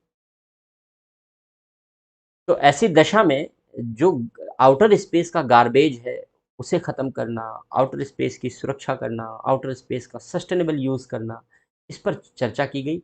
बहुत बड़ी बात है ये। ये बहुत बड़ी बात है कि आउटर स्पेस को लेकर के मुद्दा उठाया गया। आउटर स्पेस की सुरक्षा को लेकर के मुद्दा उठाया गया। ये बहुत अच्छा कदम उठाया गया है, क्योंकि किसी भी देश की जो आज साइबर सिक्योरिटी है, किसी भी देश की जो इंफ्रास्ट्रक्चर की सिक्योरिटी है, वो सब अब आउटर स्पेस बेस्ड है। इसलिए हमें आउटर स्पेस की सिक्योरिटी के लिए भी इनिशिएटिव लेना होगा, और इसके लिए साझा रणनीति बनाने पर बल दिया गया है। ये सारे मुद्दे हैं जिन पर सहमति बनी है। अगली बात, एजुकेशनल सपोर्ट, एजुकेशनल कोऑपरेशन, शिक्षा के क्षेत्र में। क्योंकि भारत में रिसर्चेज़ ज़्यादा होती नहीं, तो ज़्यादा अच्छा होगा कि चारों देश मिल कर के और ज़्यादा से ज़्यादा रिसर्चेज़ को प्रमोट करें, स्टडीज़ को प्रमोट करें, इनोवेशन को प्रमोट करें। पीपल टू पीपल कॉन्टैक्ट, एक लोगों से लोगों की जो भागीदारी है, लोगों से लोगों की जो संपर्क है, उनको बढ़ावा दिया जाए, उनके सहयोग को बढ़ावा दिया जाए। बहुत अच्छा डिसीज़न ये लिया गया है कि 100 क्वाड फेलोशिप की शुरुआत करने का निर्णय लिया गया। 100 क्वाड फेलोशिप, तो 100 क्वाड फेलोशिप शुरू होंगी। रिसर्चर्स के लिए, स्टडीज़ के लिए, ग्रेजुएट लेवल, जिससे कि ज़्यादा से ज़्यादा इनोवेशन को प्रमोट किया जाए, ज़्यादा से ज़्यादा क्रिएटिविटी को प्रमोट किया जाए, सृजनात्मकता को और नवोन्मेषी विचारों को प्रोत्साहित करने के लिए 100 क्वाड फेलोशिप देने का विचार रखा गया है। और अगली बात, काउंटर टेररिज्म, टेररिज्म को काउंटर करने के लिए, क्योंकि वे पूरा विश्व आतंकवाद से प्रभावित है, पूरा विश्व आतंकवाद के संकट से गुजर रहा है। इसलिए आतंकवाद का खात्मा कैसे किया जाए, इस पर विचार विमर्श किया जाएगा, किया जाएगा। ह्यूमैनिटेरियन कोऑपरेशन, मानवता के आधार पर सहयोग एक दूसरे का, तो मानवता के आधार पर सभी देश एक दूसरे के विद्वेष को भुला करके एक दूसरे का सहयोग करें। इन सारी बातों पर फोकस किया गया है, इन सारी बातों पर बल दिया गया है। ये मीटिंग के दौरान डिस्कस की गई फोकस थे, जिन पर फोकस था, उन सारी बातों की हम लोगों ने चर्चा की। तो ये सारे बिंदु थे जिन बिंदुओं पर मीटिंग के दौरान चर्चा हुई। अब यहीं से क्वाड ने उड़ान भरी है, आप कह सकते हैं। इस मीटिंग से क्वाड ने उड़ान भरी है, क्योंकि क्वाड ने अपना एक विजन क्लियर किया है। अभी किसी मिशन की बात नहीं हुई। मिशन का मतलब कोई टारगेट सेट नहीं किया गया कि ये काम इतने समय में कर लेना है, धीरे धीरे होगा आगे मिशन, लेकिन विजन क्लियर हो गया। अब ये अच्छी बात थी कि क्वाड की इस पहली फॉर्मल मीटिंग में विजन क्लियर कर दिया गया, संदर्भ क्लियर कर दिया गया और कमिटमेंट के एरियाज स्पेसिफिकली कवर कर दिए गए कि हमें कहाँ कहाँ कमिटमेंट करना है, कहाँ कहाँ हमें प्रतिबद्धता प्रकट करनी है, और उस प्रतिबद्धता के साथ मिल करके चारों मजबूत कदम रखने हैं, चारों के द्वारा मजबूत कदम रखने हैं। इस बात की शुरुआत हो गई। अब एक सवाल ये, अब ये तो हमने क्वाड मीटिंग की चर्चा कर ली। अब इस क्वाड मीटिंग के बाद क्वाड को लेकर के जो तरह तरह के संदेह हैं, उन संदेहों पर हम लोग चर्चा शुरू करते हैं। तो पहला प्रश्न ये उत्पन्न होता है कि क्या क्वाड एक डिफेंस पार्टनरशिप है, रक्षा भागीदारी है, रक्षा समझौता है? क्या क्वाड एक रक्षा समझौता है? इस तरीके का क्वेश्चन आ सकता है। तो क्या क्वाड एक डिफेंस पार्टनरशिप है, एक रक्षा समझौता है? आंसर है नहीं। ये एक डिफेंस पार्टनरशिप नहीं है, ये एक रक्षा समझौता नहीं है। आज तक तो ऐसा नहीं है। हालांकि जो नाम है इसका क्वाड, ये क्वाडिलैटरल सिक्योरिटी डायलॉग है, यानी 4 देशों के बीच सुरक्षा के लिए एक वार्ता तंत्र है। तो जहां सुरक्षा है, वहां डिफेंस के बिना सुरक्षा की बात नहीं की जा सकती। लेकिन ये सुरक्षा का एक नजरिया है, लेकिन सुरक्षा के दूसरे नजरिए भी हैं, जैसे गरीबी से सुरक्षा, आर्थिक उतार चढ़ाव से सुरक्षा, ये भी सुरक्षा के नए नए अप्रोच हैं, अभावों से सुरक्षा। तो जब हम इस अप्रोच की बात करते हैं, जो ज्यादा डिस्कस हुआ है पहली मीटिंग में, तो ये एक डिफेंस पार्टनरशिप नहीं, आज तक की तारीख में तो ये एक डिफेंस पार्टनरशिप नहीं है, बल्कि इसको कहा गया है कि it is an effort for shared future. ये साझे देशों की साझे भविष्य के लिए की गई पहल है। हम मिल करके अपना साझा भविष्य उन्नत बनाना चाहते हैं।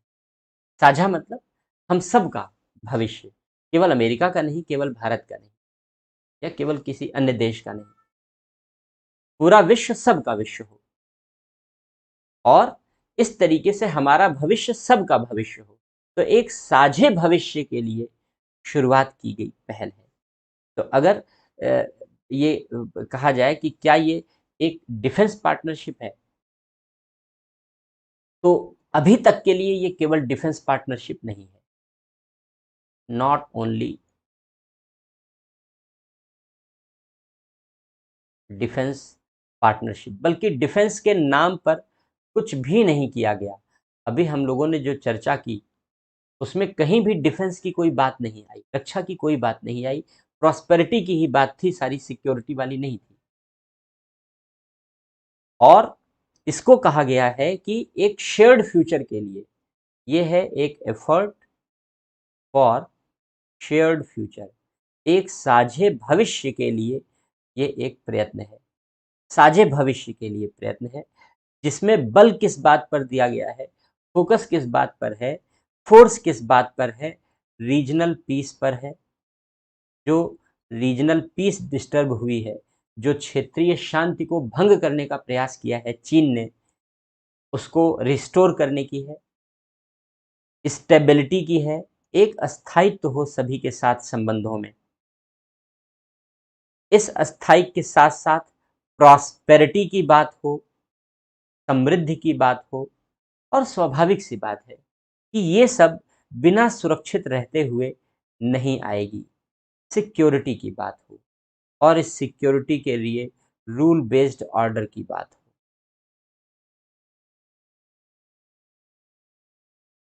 क्षेत्रीय शांति हो, स्थायित्व हो, समृद्धि हो, सुरक्षा हो, और नियमों के आधार पर पूरे विश्व की व्यवस्था हो, यही क्वाड की चाहत है, यही क्वाड की चाहत है।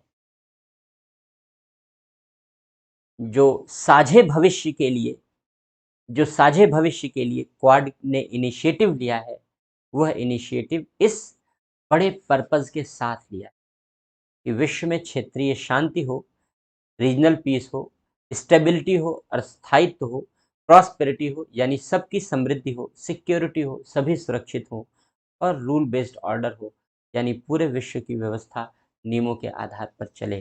तो हम इसको डिफेंस पार्टनरशिप केवल नहीं कह सकते। हाँ, चूंकि सिक्योरिटी की बात है, इसलिए अगर ज़रूरत पड़ेगी तो डिफेंस पार्टनरशिप भी इसका हिस्सा बनेगा।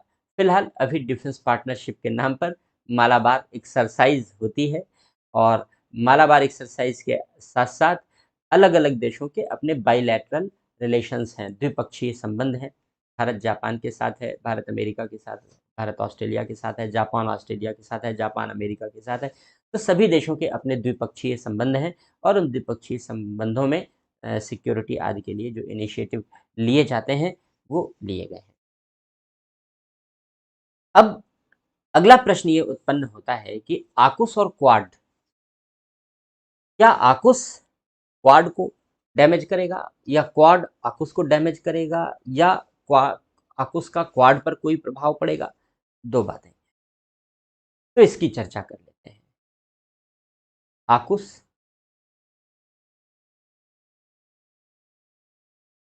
Versus quad.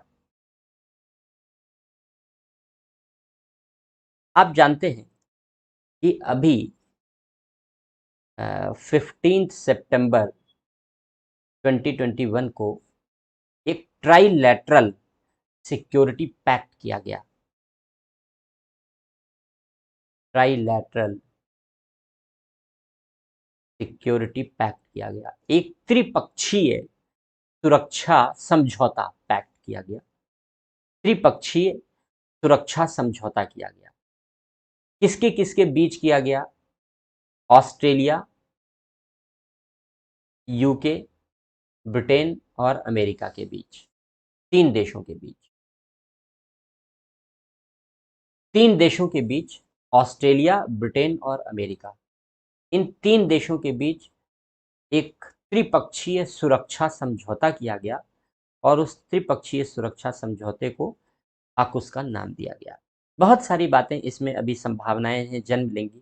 फ्रांस नाराज हो गया, क्योंकि फ्रांस और ऑस्ट्रेलिया का पहले समझौता था उस सिक्योरिटी को लेकर के, क्योंकि अमेरिका ने यह तय किया कि वो ऑस्ट्रेलिया को न्यूक्लियर सबमरीन की टेक्नोलॉजी देगा, और ऑस्ट्रेलिया को न्यूक्लियर न्यूक्लियर सबमरीन से समृद्ध बनाएगा, सक्षम बनाएगा, जो कि अभी तक ऑस्ट्रेलिया के पास ना ऐसी टेक्नोलॉजी थी, ना ऐसी कोई सबमरीन थी।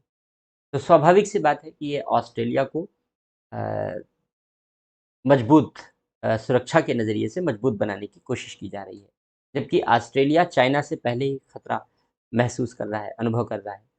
इसलिए ऑस्ट्रेलिया ने यह समझौता पहले फ्रांस से ऑलरेडी कर रखा था, लेकिन अचानक अमेरिका और ब्रिटेन ने एंट्री मारी और ऑस्ट्रेलिया ने अमेरिका और ब्रिटेन के साथ हाथ मिलाया और फ्रांस को इग्नोर कर दिया गया। फ्रांस के साथ उस समझौते को हटा दिया गया। फ्रांस का नाराज होना स्वाभाविक है, वो एक डिफरेंट पहलू है। जब कभी आकुस पर चर्चा करेंगे तो उस पहलू पर जाएंगे। अभी हम लोग क्वाड वर्सेस आकुस पढ़ रहे हैं, इसलिए उस चर्चा को शामिल नहीं करेंगे। तो ये त्रिपक्षीय एक सिक्योरिटी पैक्ट बनाया गया, यानी एक तरीके से कहें तो ये प्योर स्ट्रेटजिक है, विशुद्ध रूप से सामरिक है। स्ट्रेटजिक यानी सैन्य आधारित है, मिलिट्री पर्पज से किया गया है। ये प्योर मिलिट्री पैक्ट है जो 3 देशों ने मिलकर के किया है, और इन 3 देशों ने मिलकर के इसलिए ये पैक्ट किया है जिससे कि ऑस्ट्रेलिया को वहां मजबूत बनाया जा सके, और ऑस्ट्रेलिया को मजबूत बनाते हुए चाइना के विरुद्ध खतरे का सामना करने के लिए एक केंद्र बनाया जाए। तो ये पर्पज है। अभी तो 3 देश शामिल हैं। किसी भी संगठन में शुरुआत जिन देशों से होती है, केवल वही देश सदस्य नहीं रह जाते। वक्त के साथ चीज़ें बदलती हैं और देश धीरे धीरे सम्मिलित होते चले जाते हैं। तो भविष्य में इसमें और भी लोग शामिल होंगे। कौन होंगे वो भविष्य की बात होगी। फिलहाल ये आकुस है। जो क्वाड है, क्वाड पुराना कॉन्सेप्ट है। ये 4 देशों का है, ये क्वाडिलैटरल है। इसमें 3 देश शामिल हैं और ये 4 देशों का है क्वाड। एक बात। दूसरी बात, जो क्वाड का हमने जो क्वाड को अस्तित्व दिया गया, क्वाड को जो जन्म दिया गया, ये एक समझौते या एक ट्रीटी के रूप में नहीं दिया गया, एक संधि नहीं है। ये एक डायलॉग है, ये एक वार्ता तंत्र है। क्वाड एक वार्ता तंत्र है, एक डायलॉग है, जबकि आकुस एक ट्रीटी है, एक संधि है। अब अंतर क्या होता है? ट्रीटी को इंटरनेशनल लॉ का पार्ट मानते हैं। ट्रीटी को, संधियों को अंतरराष्ट्रीय कानून का हिस्सा मानते हैं। जो डायलॉग है, वार्ता है, वो अंतरराष्ट्रीय स्तर पर देशों के बीच एक अनौपचारिक समझौता होता है। अनौपचारिक समझौता होता है। वो अंतरराष्ट्रीय कानून का हिस्सा तब तक नहीं बनता जब तक कि उसमें कुछ भी औपचारिक बातों को ट्रीटी आदि के रूप में शामिल ना किया जाए, तब तक नहीं बनता वो। तो ये एक केवल वार्ता तंत्र है, ये केवल डायलॉग है, ये संधि नहीं है। जबकि आकुस एक संधि है, अंतरराष्ट्रीय कानून का हिस्सा है। तो दोनों के नेचर में देखिए बहुत बड़ा अंतर है, पहली बात। दूसरी बात, आकुस का फोकस बिल्कुल क्लियर है कि ये केवल और केवल मिलिट्री पैक्ट है। ये केवल और केवल मिलिट्री पैक्ट है। ये केवल और केवल सुरक्षा के लिए और सैन्य समझौता है, सैन्य संधि है। एकदम क्लियर है ये, जैसे नेटो था। लेकिन क्वाड स्पेशली सिक्योरिटी या मिलिट्री डायलॉग नहीं है। हमने जितने बिंदु उठाए, क्लाइमेट क्राइसिस की बात की, डिजास्टर की बात की, टेक्नोलॉजिकल डेवलपमेंट की बात की, साइंस एंड टेक्नोलॉजी के डेवलपमेंट की बात की, सप्लाई चेन की बात की ना, बहुत सारे बिंदु जो उठाए, कोविड वैक्सीन की बात की गई। तो क्वाड इन सब मुद्दों को उठा रहा है। यानी क्वाड एक केवल स्ट्रेटेजिक डायलॉग नहीं है, ये एक तरीके से नॉन स्ट्रेटेजिक डायलॉग के रूप में अभी उभरा है। अभी तो इसका नेचर यही है, आगे चलकर स्ट्रेटेजिक हो जाए भविष्य में, भविष्य किसी ने नहीं देखा। लेकिन अभी ये नॉन स्ट्रेटेजिक है, कॉम्प्रिहेंसिव है, बहुत व्यापक है। जबकि आकुस बड़ा संकीर्ण है, नैरो है, क्योंकि केवल मिलिट्री है। क्वाड व्यापक है, कॉम्प्रिहेंसिव है, क्योंकि बहुत सारे पहलुओं को, प्रॉस्पेरिटी को फोकस करता है और सारे बातों को शामिल कर रहा है। Economic area, diplomatic area, prosperity के सारे एरिया को फोकस कर रहा है वो। All area of prosperity and security. जो समृद्धि और सुरक्षा के क्षेत्र हैं, समृद्धि और सुरक्षा के सभी क्षेत्रों को शामिल करने का ये प्रयास इसने किया है अपनी मीटिंग के दौरान। इसलिए ना तो क्वाड आकुस को डैमेज करने वाला है, ना आकुस क्वाड को डैमेज करने वाला है, ना दोनों के इंटरेस्ट में कोई टकराव है, क्योंकि सब कुछ बहुत क्लियर है, सब कुछ बहुत क्लियर है। हाँ, फ्रांस को लेकर के जो थोड़ी दूरी बनी है वो धीरे धीरे ठीक हो जाएगा, तो अभी शुरुआत है, उसमें कहीं ना कहीं और जो बातें हैं वो उभर कर आएंगी आगे।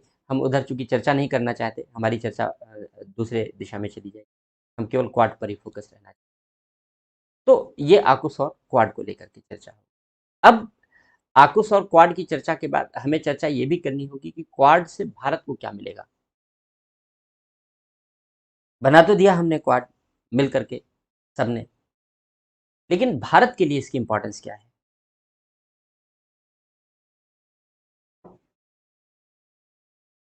क्वाड से भारत को क्या हासिल होने वाला है, और दूसरी ओर एक सामान्य सी धारणा यह है कि क्वाड चाइना को काउंटर करने के लिए बनाया गया है।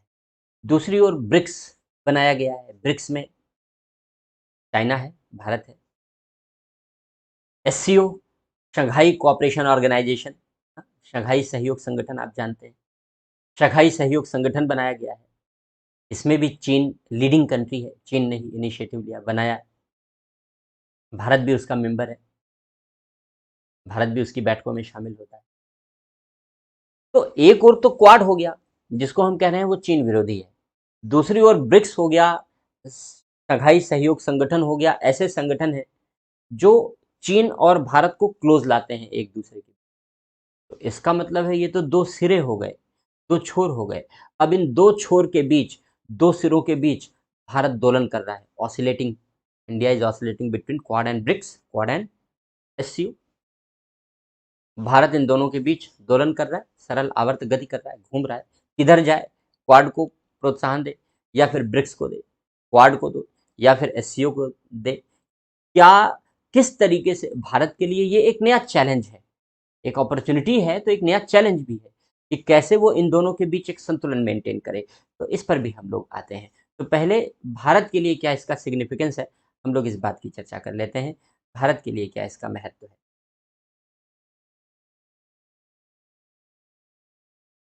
Quad, significance for India.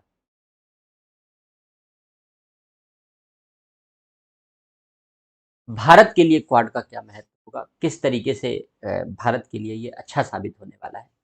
इसमें कोई दो राय नहीं कि बहुत सारी चुनौतियों और विरोधाभासों के बावजूद क्वाड भारत के लिए उपयोगी सिद्ध होने वाला है।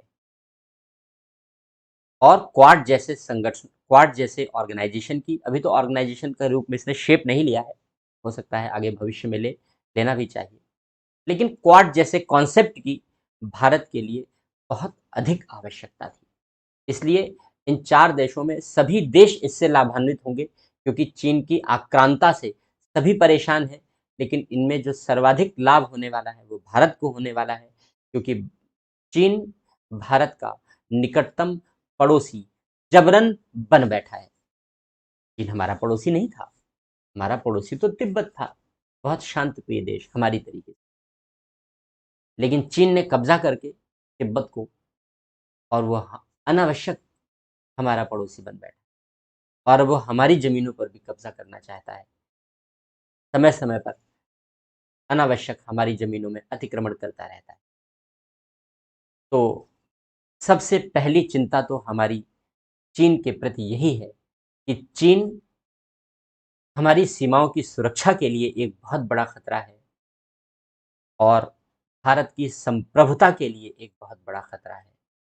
लेह और लद्दाख के अधिकांश भाग को चीन अपना हिस्सा बताता है, हिमाचल के कुछ भाग को अपना बताता है, उत्तराखंड के कुछ भाग को अपना बताता है, पूरे अरुणाचल प्रदेश को अपना बताता है, सिक्किम को अपना बताता था। सिक्किम ने तो साफ साफ मना कर दिया, देखो भाई गड़बड़ मत करो, हम भारत के हिस्से। तो वहां से उसको करारा जवाब वहां के निवासियों ने दे। तो चीन की इच्छा भारत के प्रति साफ नहीं है। चीन डोकलाम जो सिक्किम और भूटान के बीच जो चुम्बी वैली है, वहाँ पर डोकलाम एक पठार है। उस पठार पर चीन अपनी सेना का कैंप बनाना चाहता था। इसलिए भारत और चीन की सेनाओं के बीच 2017 में लगभग 75 दिनों तक एक सेनाएं आमने सामने खड़ी रही। हमने भी कदम पीछे नहीं हटाया, थक हार करके चीन को वापस जाना पड़ा बातचीत के बाद, लेकिन बहुत शातिर है, तो ज़्यादा पीछे नहीं गया। वो बस डोकलाम पठार से नीचे उतर गया और नीचे उतर करके उसने, एक नदी पड़ती है, उस नदी के पास उसने अपना बेस बना लिया, सैन्य बेस बना लिया, और उस नदी पर उसने परमानेंट पुल बना लिया। जब चाहेगा डोकलाम पठार पर फिर काबिज हो जाएगा। क्यों वो डोकलाम पठार पर काबिज होना चाहता है?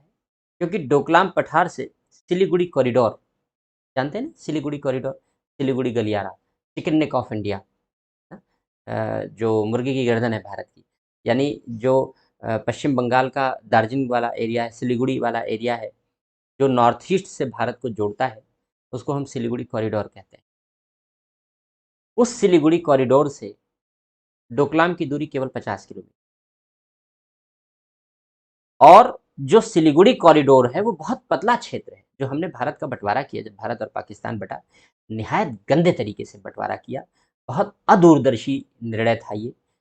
ठीक है, बंटवारा हुआ, भारत पाकिस्तान का हो गया, चलिए ठीक है, लेकिन उस बंटवारे में कम से कम थोड़ी तो अकल लगा दी होती, थोड़ी अकल लगा दी होती। और जो नॉर्थ ईस्ट वाला ये जो सिलीगुड़ी कॉरिडोर है, इसको चौड़ा बनाया जा सकता था, क्योंकि वो नोमैंस लैंड है ज़्यादातर। हमने नोमैंस लैंड दे दिया वहां पर। उस नो मैंस लैंड को लेकर के हम कहीं और कंप्रोमाइज कर लेते थोड़ी सी जमीन, और नो मैंस लैंड को लेकर के हम अपने सिलीगुड़ी कॉरिडोर को बड़ा कर देते, और नॉर्थ ईस्ट से हमारा जो कनेक्टिविटी है वो थोड़ी सी और बेहतर हो जाती है। लेकिन अब क्या बताएं अपने नेताओं को, ठीक है, अब वो हमारे स्वतंत्रता संग्राम सेनानी भी थे, उनकी आलोचना करना ठीक नहीं। और उस सिलीगुड़ी कॉरिडोर की हालत ये है कि कहीं कहीं केवल 20 किलोमीटर चौड़ा है, केवल 20 किलोमीटर चौड़ा। चीन ये चाहता है कि अगर हम डोकलाम पर काबिज हो जाएंगे तो 50 किलोमीटर की दूरी युद्ध में कोई मायने नहीं रखती। 50 किलोमीटर की दूरी युद्धक हथियारों के लिए कोई मायने नहीं रखती। कभी भी हम सिलीगुड़ी कॉरिडोर पर कब्जा करेंगे, और सिलीगुड़ी कॉरिडोर पर कब्जा करके हम पूरे नॉर्थ ईस्ट के 7 राज्यों को भारत से अलग कर देंगे। ये चीन की महत्वाकांक्षा है, जिसके आधार पर चीन आज काम कर रहा है, इसी रणनीति पर काम कर रहा है। चीन इसी रणनीति पर काम कर रहा है। स्वाभाविक सी बात है कि हमें इस चीन की महत्वाकांक्षा को उतने ही गंभीरता से और उतने ही कठोरता से जवाब देने की जरूरत है। तो और जो काम हमें करने चाहिए, जितना ज़्यादा से ज़्यादा हम चीन का बहिष्कार कर सकें, सामान कम खरीद सकें, वो सब तो हमें खुद एक सभ्य नागरिक होने के नाते करने चाहिए। हालांकि आप ज़्यादा कर नहीं सकते, क्योंकि दवाएं भी चीन से बन के आ रही हैं। खाने से मना कर देंगे तो फिर विरोध करने लायक नहीं बचेंगे, मजबूरी है आपकी। तो क्योंकि 60% जो रॉ मटेरियल है दवाओं के लिए वो वहीं से आ रहा है, अगर हमारे यहाँ भी बन रही है तो ज़्यादातर विरोध तो अभी आप करने की स्थिति में नहीं है, क्योंकि हमारी डिपेंडेंसी बहुत है मैन्युफैक्चरिंग पर, चीन पर। लेकिन फिर भी जहां तक विरोध किया जा सकता है, जहां तक चीन के विरुद्ध हमारे पास ऑप्शन अवेलेबल है, भारत का या अन्य देशों का, हमें करना चाहिए जहां तक हम कर सकें। क्योंकि चीन की मंशा इस भारत के प्रति बहुत बुरी है, बहुत बुरी है। वो इस डोकलाम के माध्यम से कब्जा करके और सिलीगुड़ी कॉरिडोर पर कब्जा करना चाहता है, और भारत को अलग करना चाहता है, नॉर्थ ईस्ट को भारत से अलग करना चाहता है। ये उसकी महत्वाकांक्षी रणनीति है, हमें कामयाब नहीं होने देना है। तो हमें भी काम करना है। जहाँ इतना बड़ा खतरा है चीन से हमारे, जहाँ इतना बड़ा खतरा है चीन से हमारे लिए भविष्य में, स्वाभाविक सी बात है कि हमें ऐसे खतरे के समाधान के लिए हमें अपने इंटरनेशनल नेक्सस, हमें इंटरनेशनल पैक्ट, हमें इंटरनेशनल एग्रीमेंट, हमें इंटरनेशनल पार्टनरशिप को स्ट्रांग बनाए रखना होगा, जो जरूरत पड़ने पर हमारे लिए काम आ सके। पहले रूस के साथ थी हमारी ये पार्टनरशिप, लेकिन कोल्ड वार के बाद जब रूस की अर्थव्यवस्था छिन्न भिन्न हो गई, रूस कमजोर हो गया और पूरा विश्व यूनिपोलर हो गया, सेंट्रलाइज्ड हो गया अमेरिका के प्रति, तो भारत का भी अमेरिका के प्रति झुकाव होना परिस्थिति के अधीन स्वाभाविक था, हुआ। भारत और अमेरिका के रिलेशन मजबूत हुए, लेकिन इसका ये मतलब नहीं कि हम रूस के साथ अपने रिलेशन को खराब करना चाहते हैं। हम हमेशा रूस के साथ अपने रिलेशन को अच्छे बनाए रखना चाहते हैं, क्योंकि बहुत से बहुत गंभीर समय पर रूस ने भारत की मदद की है, रूस भारत के साथ खड़ा रहा है। जब भी अमेरिका के बेड़े, नौसैनिक बेड़े पाकिस्तान के पक्ष में अरब सागर में आने की कोशिश करते थे, तो रूस वहाँ से अपने नौसैनिक बेड़े भेजने के लिए डिसीजन ले लेता था कि हम भारत के साथ खड़े हैं, और दो दो हाथ हो जाए। तो अमेरिका कहता था छोड़ो जाने दो, नहीं करते हैं दो दो हाथ, इच्छा नहीं है, बातें खत्म हो जाती। तो रूस ने बड़ी गंभीर परिस्थितियों में भारत का साथ दिया है, इसलिए रूस से जो हमारी पार्टनरशिप है वो टूटनी नहीं चाहिए। हालांकि थोड़ी सी चैलेंज के दौर से गुजर रही है, वो भी हम लोग थोड़ी सी चर्चा कर लेंगे आगे। रूस से हमारा व्यापार कारोबार भी बेहद कम है, 10 billion dollar, US billion dollar से भी कम है। तो स्वाभाविक सी बात है, 20 यूएस बिलियन डॉलर से भी काफ़ी कम है। तो इस पर भी हमें ध्यान देना होगा। तो रूस के साथ चैलेंज को, संबंधों को लेकर चैलेंज आया। रूस और चीन का गठजोड़ बढ़ा, क्योंकि रूस चीन पर डिपेंडेंट है। जैसे भारत चीन पर डिपेंडेंट रहा मैन्युफैक्चरिंग सेक्टर में, वैसे ही रूस चीन पर डिपेंडेंट है मैन्युफैक्चरिंग सेक्टर के लिए। और इस कारण से रूस और चीन का पैक्ट बढ़ा। चीन और अमेरिका की दूरी बढ़ रही है, इसलिए रूस और चीन की नज़दीकियां बढ़ रही है। इस बदलते हुए माहौल में हमें इस तरीके के डायलॉग की, इस तरीके की पैक्ट की सख्त आवश्यकता थी। तो हमने शुरुआत की। चीन एक मिलिट्री पावर के रूप में तेजी से उभरा है।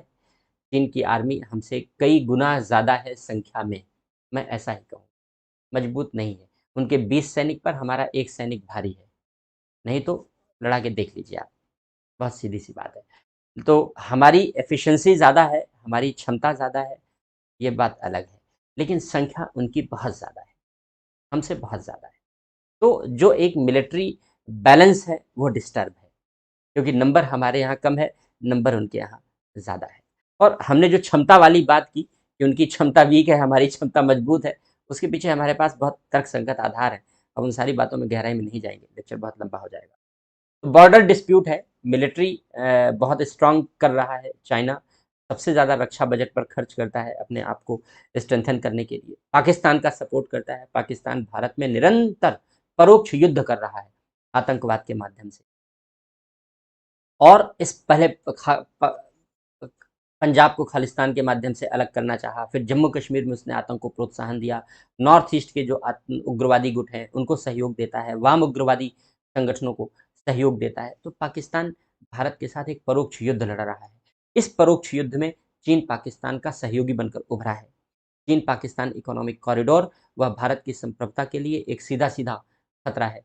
आपको ये जानकर आश्चर्य होगा, आप देख सकते हैं गूगल पर, ज़्यादातर गूगल पर ऐसे मैप पड़े हैं जिस मैप में चीन और पाकिस्तान की साजिश के तहत जो भारत का ऊपर वाला हिस्सा है, जिसको पाक अधिकृत कश्मीर कहते थे, अब लद्दाख में वो हिस्सा शामिल हो गया है और पीओके वाला हिस्सा अलग कर दिया गया है। तो जो अफगानिस्तान की सीमा से लगा हुआ भारत का हिस्सा है, उस अफगानिस्तान से लगी हुई भारत का हिस्सा ज़्यादातर मैप में हटा दिया गया है, ज़्यादातर मैप में हटा दिया गया है। गूगल पर ऐसे मैप बहुतायत मात्रा में अवेलेबल हैं और कम मात्रा में ऐसे मैप अवेलेबल हैं जिसमें भारत और अफगानिस्तान की सीमा मिलती-जुलती दिखाई जाती है। ये बेहद गंभीर बात है। मेरा ये मानना है कि ये भारत सरकार की बहुत बड़ी लापरवाही है। भारत सरकार को गूगल के प्रति ऐसा विरोध दर्ज करना चाहिए और गूगल को कहना चाहिए कि जो बात हमारी संप्रभुता के अगेंस्ट है, जो बात हमारे सम्मान के अगेंस्ट है, ऐसा कोई मैप पब्लिश करने की इजाज़त गूगल को नहीं दी जानी चाहिए। और अगर गूगल ऐसी परमिशन देता है, तो फिर हमें भी गूगल के प्रति अपनी नीतियों के बारे में सोचना पड़ेगा। लेकिन दुर्भाग्य की बात यह है कि भारत सरकार की ओर से ऐसा कोई कंसर्न गूगल के सामने उठाया नहीं गया है, जबकि ऐसा कंसर्न उठाना चाहिए। तो चीन जिस तरीके से, ये साइकोलॉजिकल गेम है, it is a type of psychological war. ये एक मनोवैज्ञानिक गेम है, ये एक मनोवैज्ञानिक युद्ध है। इस तरीके का काम करके जिस तरीके से ये भारत के मैप को मैनिपुलेट किया जा रहा है। कश्मीर के इश्यू को बार-बार चीन उठाता है अंतर्राष्ट्रीय स्तर पर पाकिस्तान के साथ। एनएसजी में, न्यूक्लियर सप्लायर ग्रुप में, जो परमाणु आपूर्तिकर्ता समूह है, जो एक समय में भारत के अगेंस्ट बना था, लेकिन अब फिलहाल भारत को उसमें शामिल करने के लिए सभी देशों ने अपनी सहमति दे दी है, केवल चीन को छोड़ करके। तो न्यूक्लियर सप्लायर ग्रुप का कभी इस पर चर्चा आगे करेंगे, न्यूक्लियर सप्लायर ग्रुप पर। न्यूक्लियर सप्लायर ग्रुप का सदस्य भारत केवल इसलिए नहीं बन पा रहा है कि अकेले चीन उसका विरोध करता है। यूएन सिक्योरिटी काउंसिल, जो परमानेंट सिक्योरिटी काउंसिल है, यानी जिसमें 5 मेंबर हैं, उस सिक्योरिटी काउंसिल का मेंबर बनने के लिए भारत के साथ विश्व के सभी देश खड़े हैं। कोई नहीं खड़ा है तो वो 2-3 देश हैं, चीन है, पाकिस्तान है, तुर्की जैसे देश हैं। तो चीन, भारत के यूएन और पाकिस्तान वगैरह की तो हमें परवाह ही नहीं करनी, हमें समस्या सिर्फ चीन की है, क्योंकि चीन ऑलरेडी परमानेंट मेंबर है। वो वीटो कर लेगा तो हम मेंबर नहीं बन पाएंगे, और चीन भारत की सुरक्षा परिषद में अस्थाई परमानेंट मेंबर बनने के लिए सबसे बड़ी बाधा है, सबसे बड़ी बाधा बनता रहा है। स्ट्रिंग ऑफ पर्ल्स, मोतियों की माला, समुद्र के रास्ते भारत को घेरने की रणनीति, जिसमें म्यांमार में, बांग्लादेश में, श्रीलंका में, मालदीव में, पाकिस्तान में, सब में चीन अपने पोर्ट डेवलप कर रहा है, नेवल पोर्ट डेवलप कर रहा है। इस तरीके से समुद्री रास्ते से भारत को घेर रहा है। BRI, belt and road initiative, चीन ने जो शुरुआत की थी उसकी, वो बेसिकली भारत को चारों ओर से घेरने के लिए शुरुआत की थी, जिसमें सीपेक परियोजना उसने बनाई, चीन पाकिस्तान इकोनॉमिक कॉरिडोर बनाया। दूसरी परियोजना बीसीआईएम उसने शुरुआत की, हालांकि भारत अब उससे बाहर हो गया। तो इस तरीके से चीन चारों तरफ से भारत को घेरने की रणनीति बना रहा है, बीआरआई स्ट्रिंग ऑफ पर्ल्स के माध्यम से। मैन्युफैक्चरिंग हब है चाइना, मैन्युफैक्चरिंग के लिए चाइना पर सब डिपेंडेंट है, और चाइना इस बात को समझता है, इसलिए वो सबके साथ एक साइकोलॉजिकल गेम, साइकोलॉजिकल वारफेयर कर रहा है। वो एक मनोवैज्ञानिक युद्ध लड़ रहा है सभी देशों के साथ। स्वाभाविक सी बात है कि चीन के बढ़ते हुए इस प्रभाव को हमें काउंटर करना पड़ेगा। तालिबान को सपोर्ट, तालिबान के सपोर्ट में अगर कोई सबसे तेजी से आगे आया तो चीन आगे आया। चीन और पाकिस्तान दोनों ने मिलकर के तालिबान को सपोर्ट किया। चीन और पाकिस्तान दोनों मिलकर के भारत के विरुद्ध जितने भी आतंकी संगठन हैं, उन आतंकी संगठनों को सपोर्ट करते हैं। पाकिस्तान के अनेक आतंकी संगठन और आतंकी नेता, आतंकी, आतंकवादी, जो भारत में आतंकवाद फैलाने का प्रयास करते रहे, जब हमने उन्हें अंतर्राष्ट्रीय स्तर पर आतंकी घोषित करने की पहल शुरू की, तो हमेशा चीन ने विरोध किया। और चूंकि चीन सुरक्षा परिषद का परमानेंट मेंबर है, इसलिए चीन का विरोध मायने रखता था, और ऐसे आतंकी समूह और ऐसे आतंकी नेता अंतर्राष्ट्रीय आतंकी घोषित नहीं हो पाते थे, जबकि विश्व के सारे देश हमारे साथ होते थे, लेकिन अकेला चीन हमारे विरोध में खड़ा होता था। चीन हमारे लिए इस प्रकार खतरा बना हुआ है, इस प्रकार का खतरा बना हुआ है। जो भारत में वाम उग्रवाद है, जिसे पहले नक्सलवाद भी हम कहते थे, जो भारत में वाम उग्रवाद है, उसकी उर्वरा शक्ति, उसको उपजाऊ भूमि चीन प्रदान करता है। क्योंकि जो वाम उग्रवादी हैं, वे क्या चाहते हैं? वे चाहते हैं माओ से तुंग की विचारधारा के आधार पर भारत में सरकार बनाई जाए, वर्तमान सरकार को खत्म कर दिया जाए, भारत में लोकतंत्र को नष्ट कर दिया जाए, और भारत में माओ से तुंग के विचार के आधार पर नई सरकार बनाई जाए। माओ से तुंग कौन था? चीन का नेता था, और चीन के उसी नेता के विचार के आधार पर चीन की वर्तमान सरकार काम करती है। तो जब भारत के ये वाम उग्रवादी, तथाकथित नक्सली, ये जब माओ से तुंग के विचार के आधार पर भारत में सत्ता लागू करने की बात कर रहे हैं, तो चीन के लिए तो पौ बारा है। चीन को तो लगता है कि ये तो हमारे एजेंडे को अपने आप बढ़ा रहा है, इसलिए इसका सपोर्ट करो। तो नेपाल के रास्ते, नेपाल की कम्युनिस्ट पार्टी के रास्ते चीन इनकी मदद करता रहा है, भारत के वाम उग्रवादी समूह। इससे भी अलग, जो अभी भारत के रॉ के ऑफिसर थे, उन्होंने अपनी एक आत्मकथा लिखी, अपनी ऑटोबायोग्राफी लिखी।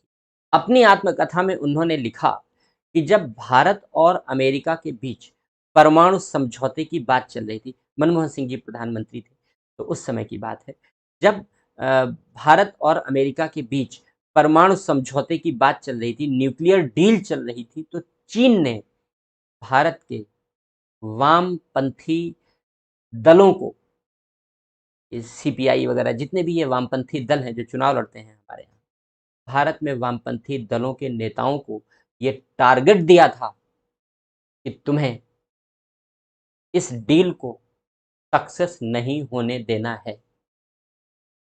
यानी हमारे देश में राजनीति में भी कुछ लोग ऐसे हैं जो चीन के एजेंडे के आधार पर इस देश में काम करते हैं। ये उनकी रॉ के अधिकारी की बुक में लिखी गई बातें हैं। अब ये बात अलग है कि जान पर खेल करके वो सबूत लेकर आ जान पर खेल करके वो इन्फॉर्मेशन लेकर आते हैं।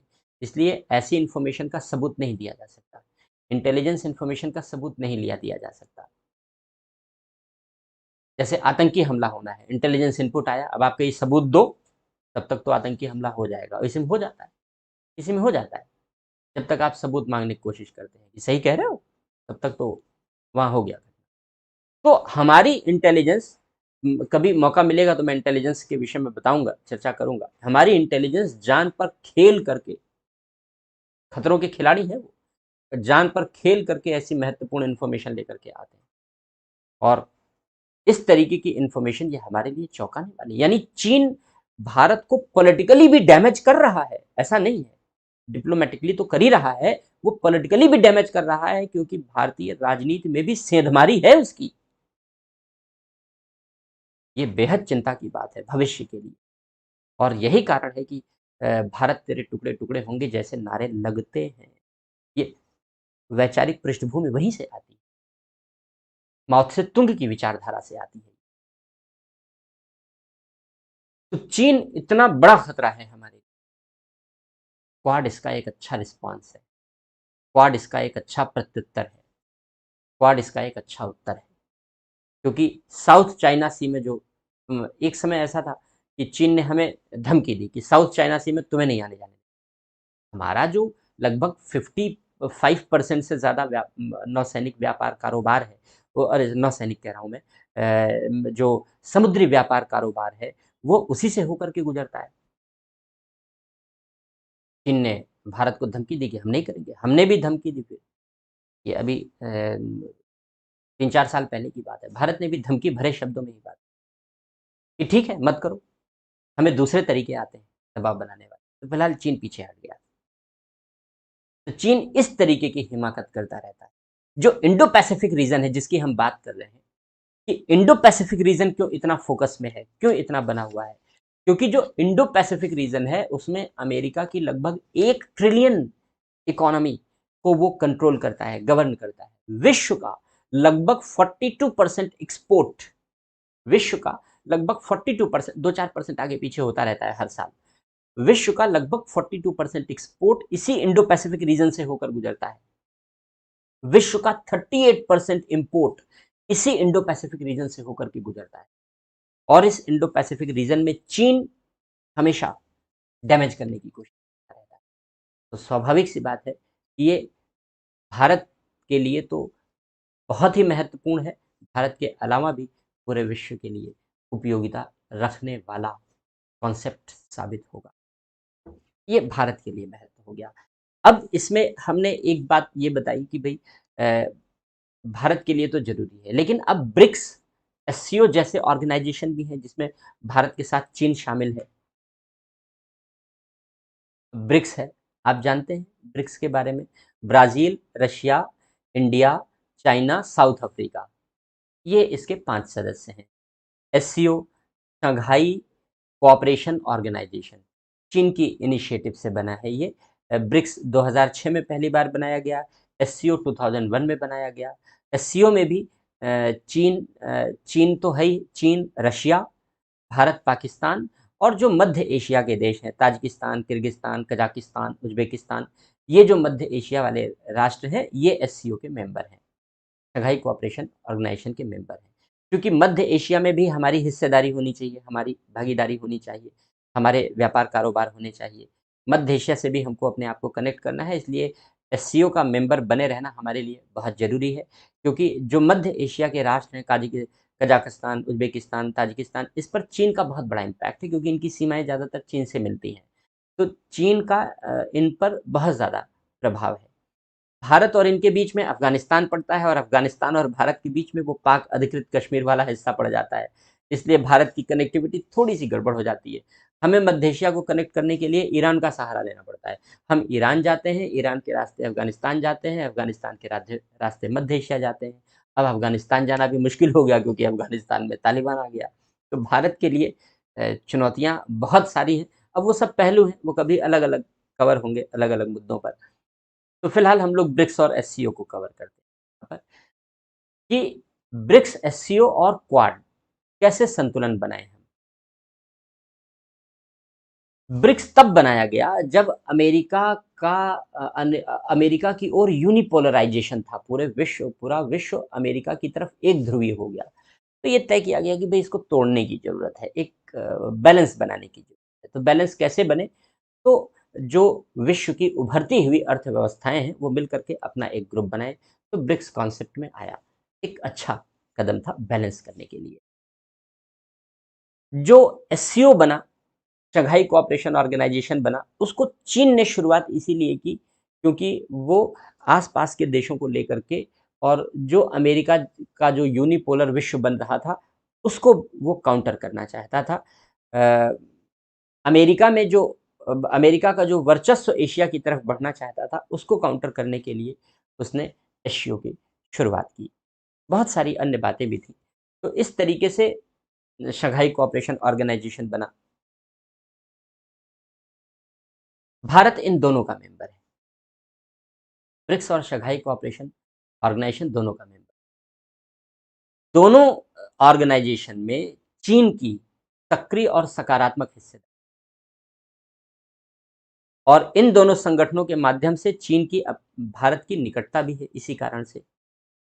वैसे तो बायलैटरल संबंध चीन और भारत के बहुत खराब दौर से गुजर रहे हैं, अच्छे दौर से नहीं गुजर रहे हैं क्योंकि लद्दाख में जिस तरीके से चीन ने गड़बड़ की, जिस तरीके से हमारे सैनिक शहीद हुए और जिस तरीके से चीन ने अनावश्यक कब्जा करने की कोशिश की है, आज भी वो अम, ज़्यादातर क्षेत्र पर कब्जा करने के लिए निरंतर प्रयत्नशील है।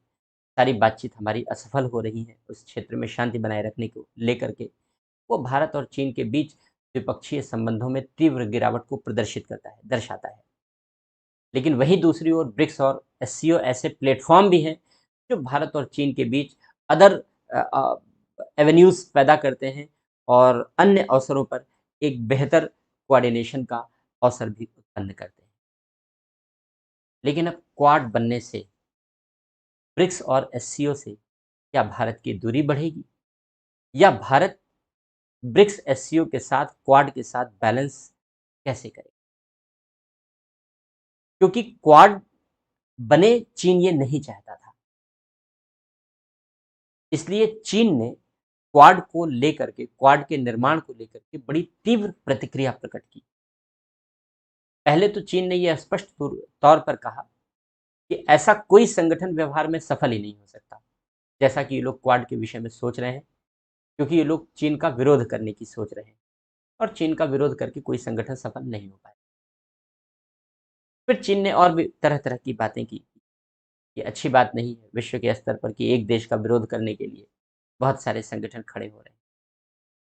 लेकिन ये बात सच है कि अभी तक ब्रिक्स और एससीओ जैसे संगठन इसलिए बन रहे थे कि अमेरिका के को केंद्र में रखकर यूनिपोलर विश्व न बने, एक ध्रुवी विश्व न बने।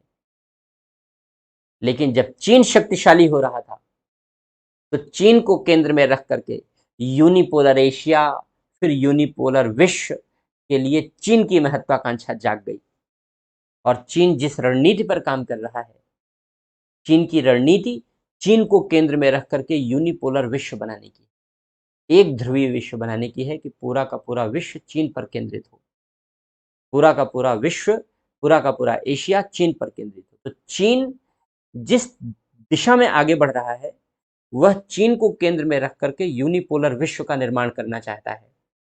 इसीलिए वह गरीब देशों को उधार दे करके उन्हें डेट ट्रैप में फंसाता है, ऋण जाल में फंसाता है, डेट ट्रैप उस स्थिति को कहते हैं, ऋण जाल उस स्थिति को कहते हैं जब लिए गए उधार को वह देश अदा करने में सक्षम नहीं हो जाता।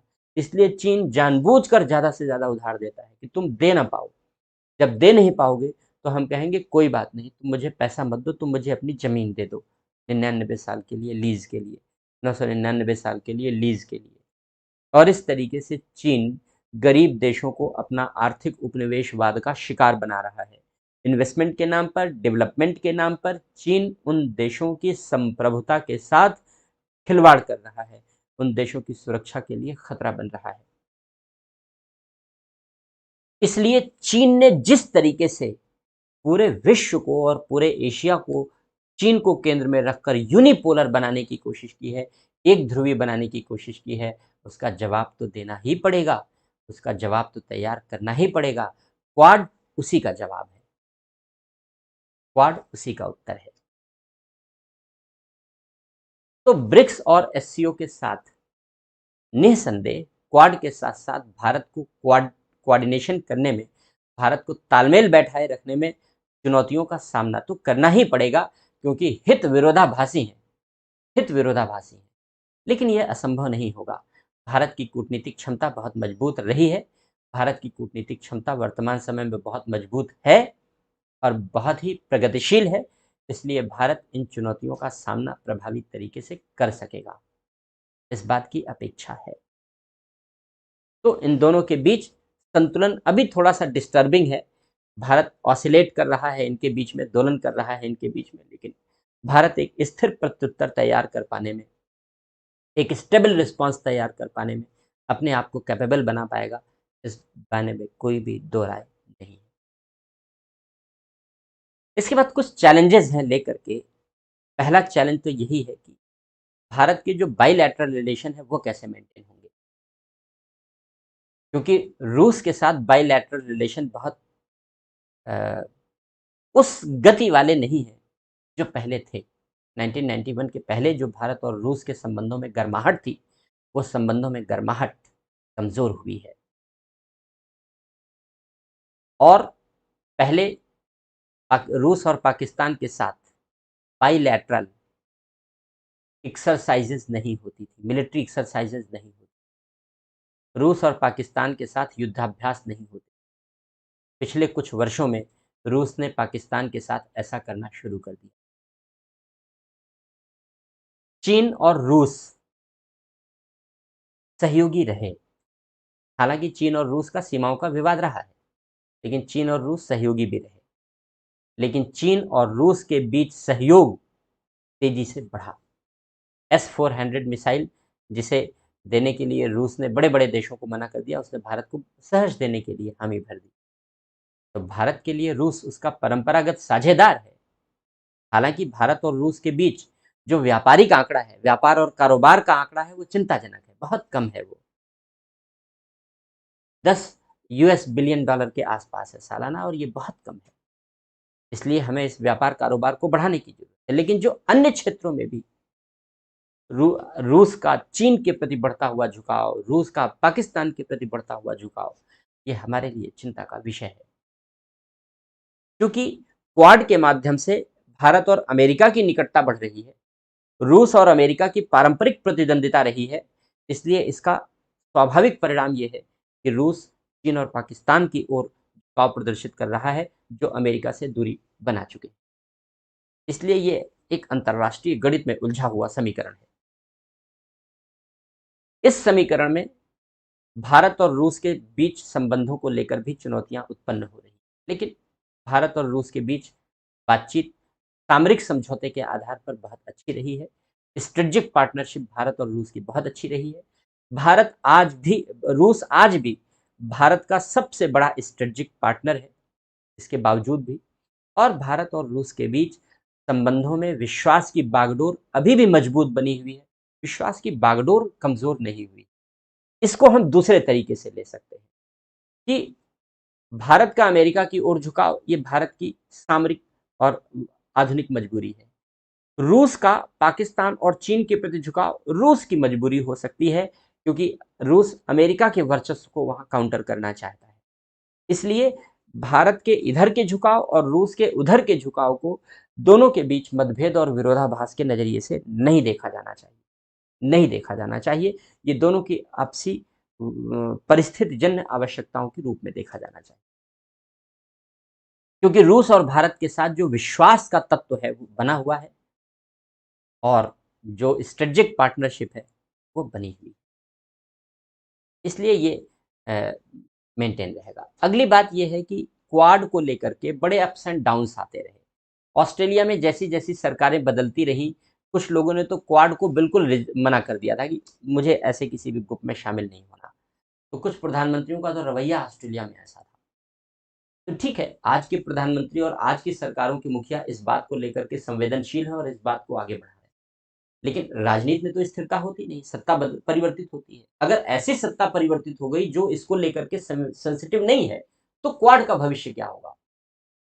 क्योंकि अभी इसे फॉर्मल प्लेटफॉर्म तो दिया नहीं गया, अभी इसके लिए कोई ऑफिस नहीं बनाया गया, अभी इसके लिए कोई कार्यालय बना करके कर्मचारी नहीं नियुक्त किए गए, अभी वो सारी फॉर्मेलिटी अभी बाकी है। ये केवल एक डायलॉग के लेवल पर है, ये केवल एक डायलॉग के लेवल पर है। तो ऐसी दशा में क्वाड, इतना सब कुछ होने के बावजूद भी क्वाड का भविष्य क्या होगा, ये चुनौतियों का क्षेत्र है, आज भी संभावनाओं का क्षेत्र है आज भी। इसलिए ये भी एक चुनौती पेश करता है। साथ ही साथ आकुस का जब से गठन हुआ है, आकुस एक मिलिट्री पैक्ट है, समझौता है। क्वाड एक नॉन स्ट्रेटेजिक डायलॉग है, इस रूप में आगे बढ़ा है। अभी तो कोई क्लैश नहीं है, क्योंकि क्लियर है कि वो मिलिट्री समझौता है, ये मिलिट्री के अलावा अन्य पर्पस के लिए काम कर रहा है, जरूरत पड़ेगा तो मिलिट्री वाला तत्व इन्वॉल्व किया जाएगा, लेकिन अभी फिलहाल इन्वॉल्व नहीं है पूरे तौर पर। तो अभी तो इसमें कोई क्लैश नहीं है, अभी तो कोई संघर्ष नहीं है। लेकिन अगर क्वाड्रिलैटरल में मिलिट्री पैक्ट को भी जगह मिलती है, तो ऑकुस और क्वाड, हालांकि अभी तो अमेरिका ने ये साफ साफ प्रकट किया है कि ऑकुस एक मिलिट्री पैक्ट है और क्वाड में मिलिट्री पैक्ट का कोई स्थान अभी नहीं है। अभी तो ये स्पष्टीकरण है, लेकिन ये स्पष्टीकरण कितना स्टेबल होगा, इस बात की गारंटी कौन देगा, कितने दिन तक चलेगा? तो क्वाड को लेकर के एक चुनौती ये भी है, एक संदेह ये भी है कि अगर क्वाड में मिलिट्री एलिमेंट आ जाता है, तो आकुस के साथ उसका टकराव भी बढ़ सकता है।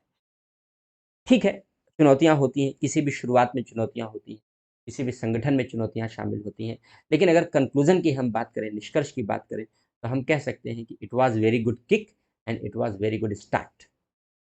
ये एक बहुत अच्छी किक है इंटरनेशनल लेवल पर और ये एक बहुत अच्छी शुरुआत है क्वाड के रूप में, क्योंकि हम सबका मकसद चाइना के बढ़ते हुए वर्चस्व को काउंटर करना है, क्योंकि वो लोकतांत्रिक देश नहीं है, डेमोक्रेटिक कंट्री नहीं है, सभ्य राष्ट्र नहीं है।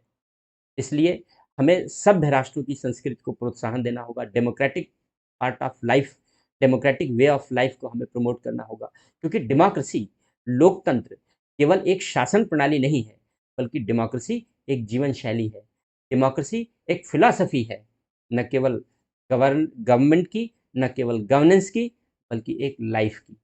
इसलिए जो डेमोक्रेटिक वे ऑफ थिंकिंग है वो प्रमोट करनी चाहिए और डेमोक्रेटिक वे ऑफ थिंकिंग को प्रमोट करके हम पूरे विश्व को समावेशी और प्रॉस्पेरस बना सकते हैं। चाइना इन सारे विचारों का विरोधी है, वो ना तो डेमोक्रेसी चाहता है, ना ही पूरे विश्व की प्रॉस्पेरिटी चाहता है, वह अपनी तानाशाही चाहता है पूरे विश्व में और पूरे विश्व की स्वयं के ऊपर निर्भरता चाहता है। इसलिए जहाँ तक इस प्रश्न का उत्तर है, इस उत्तर के लिए क्वाड एक मजबूत पहल है, एक प्रभावी दस्तक है। ये क्वाड के विषय में आज के समय में चर्चा है। क्वाड के संदर्भ में भविष्य में और बदलाव आने संभावित हैं, निश्चित रूप से आएंगे और बदलाव। जो बदलाव आएंगे उस बदलाव के आधार पर इस व्याख्या में फिर और नए आयाम जुड़ेंगे और नए परिवर्तन होंगे। फिलहाल आज तक की, यानी आज 3 अक्टूबर को 2021 को हम लोग जो चर्चा कर रहे हैं, उस चर्चा के लिए ये क्वाड की कंप्लीट एनालिसिस थी, सारे डायमेंशन को शामिल करते एनालिसिस थी।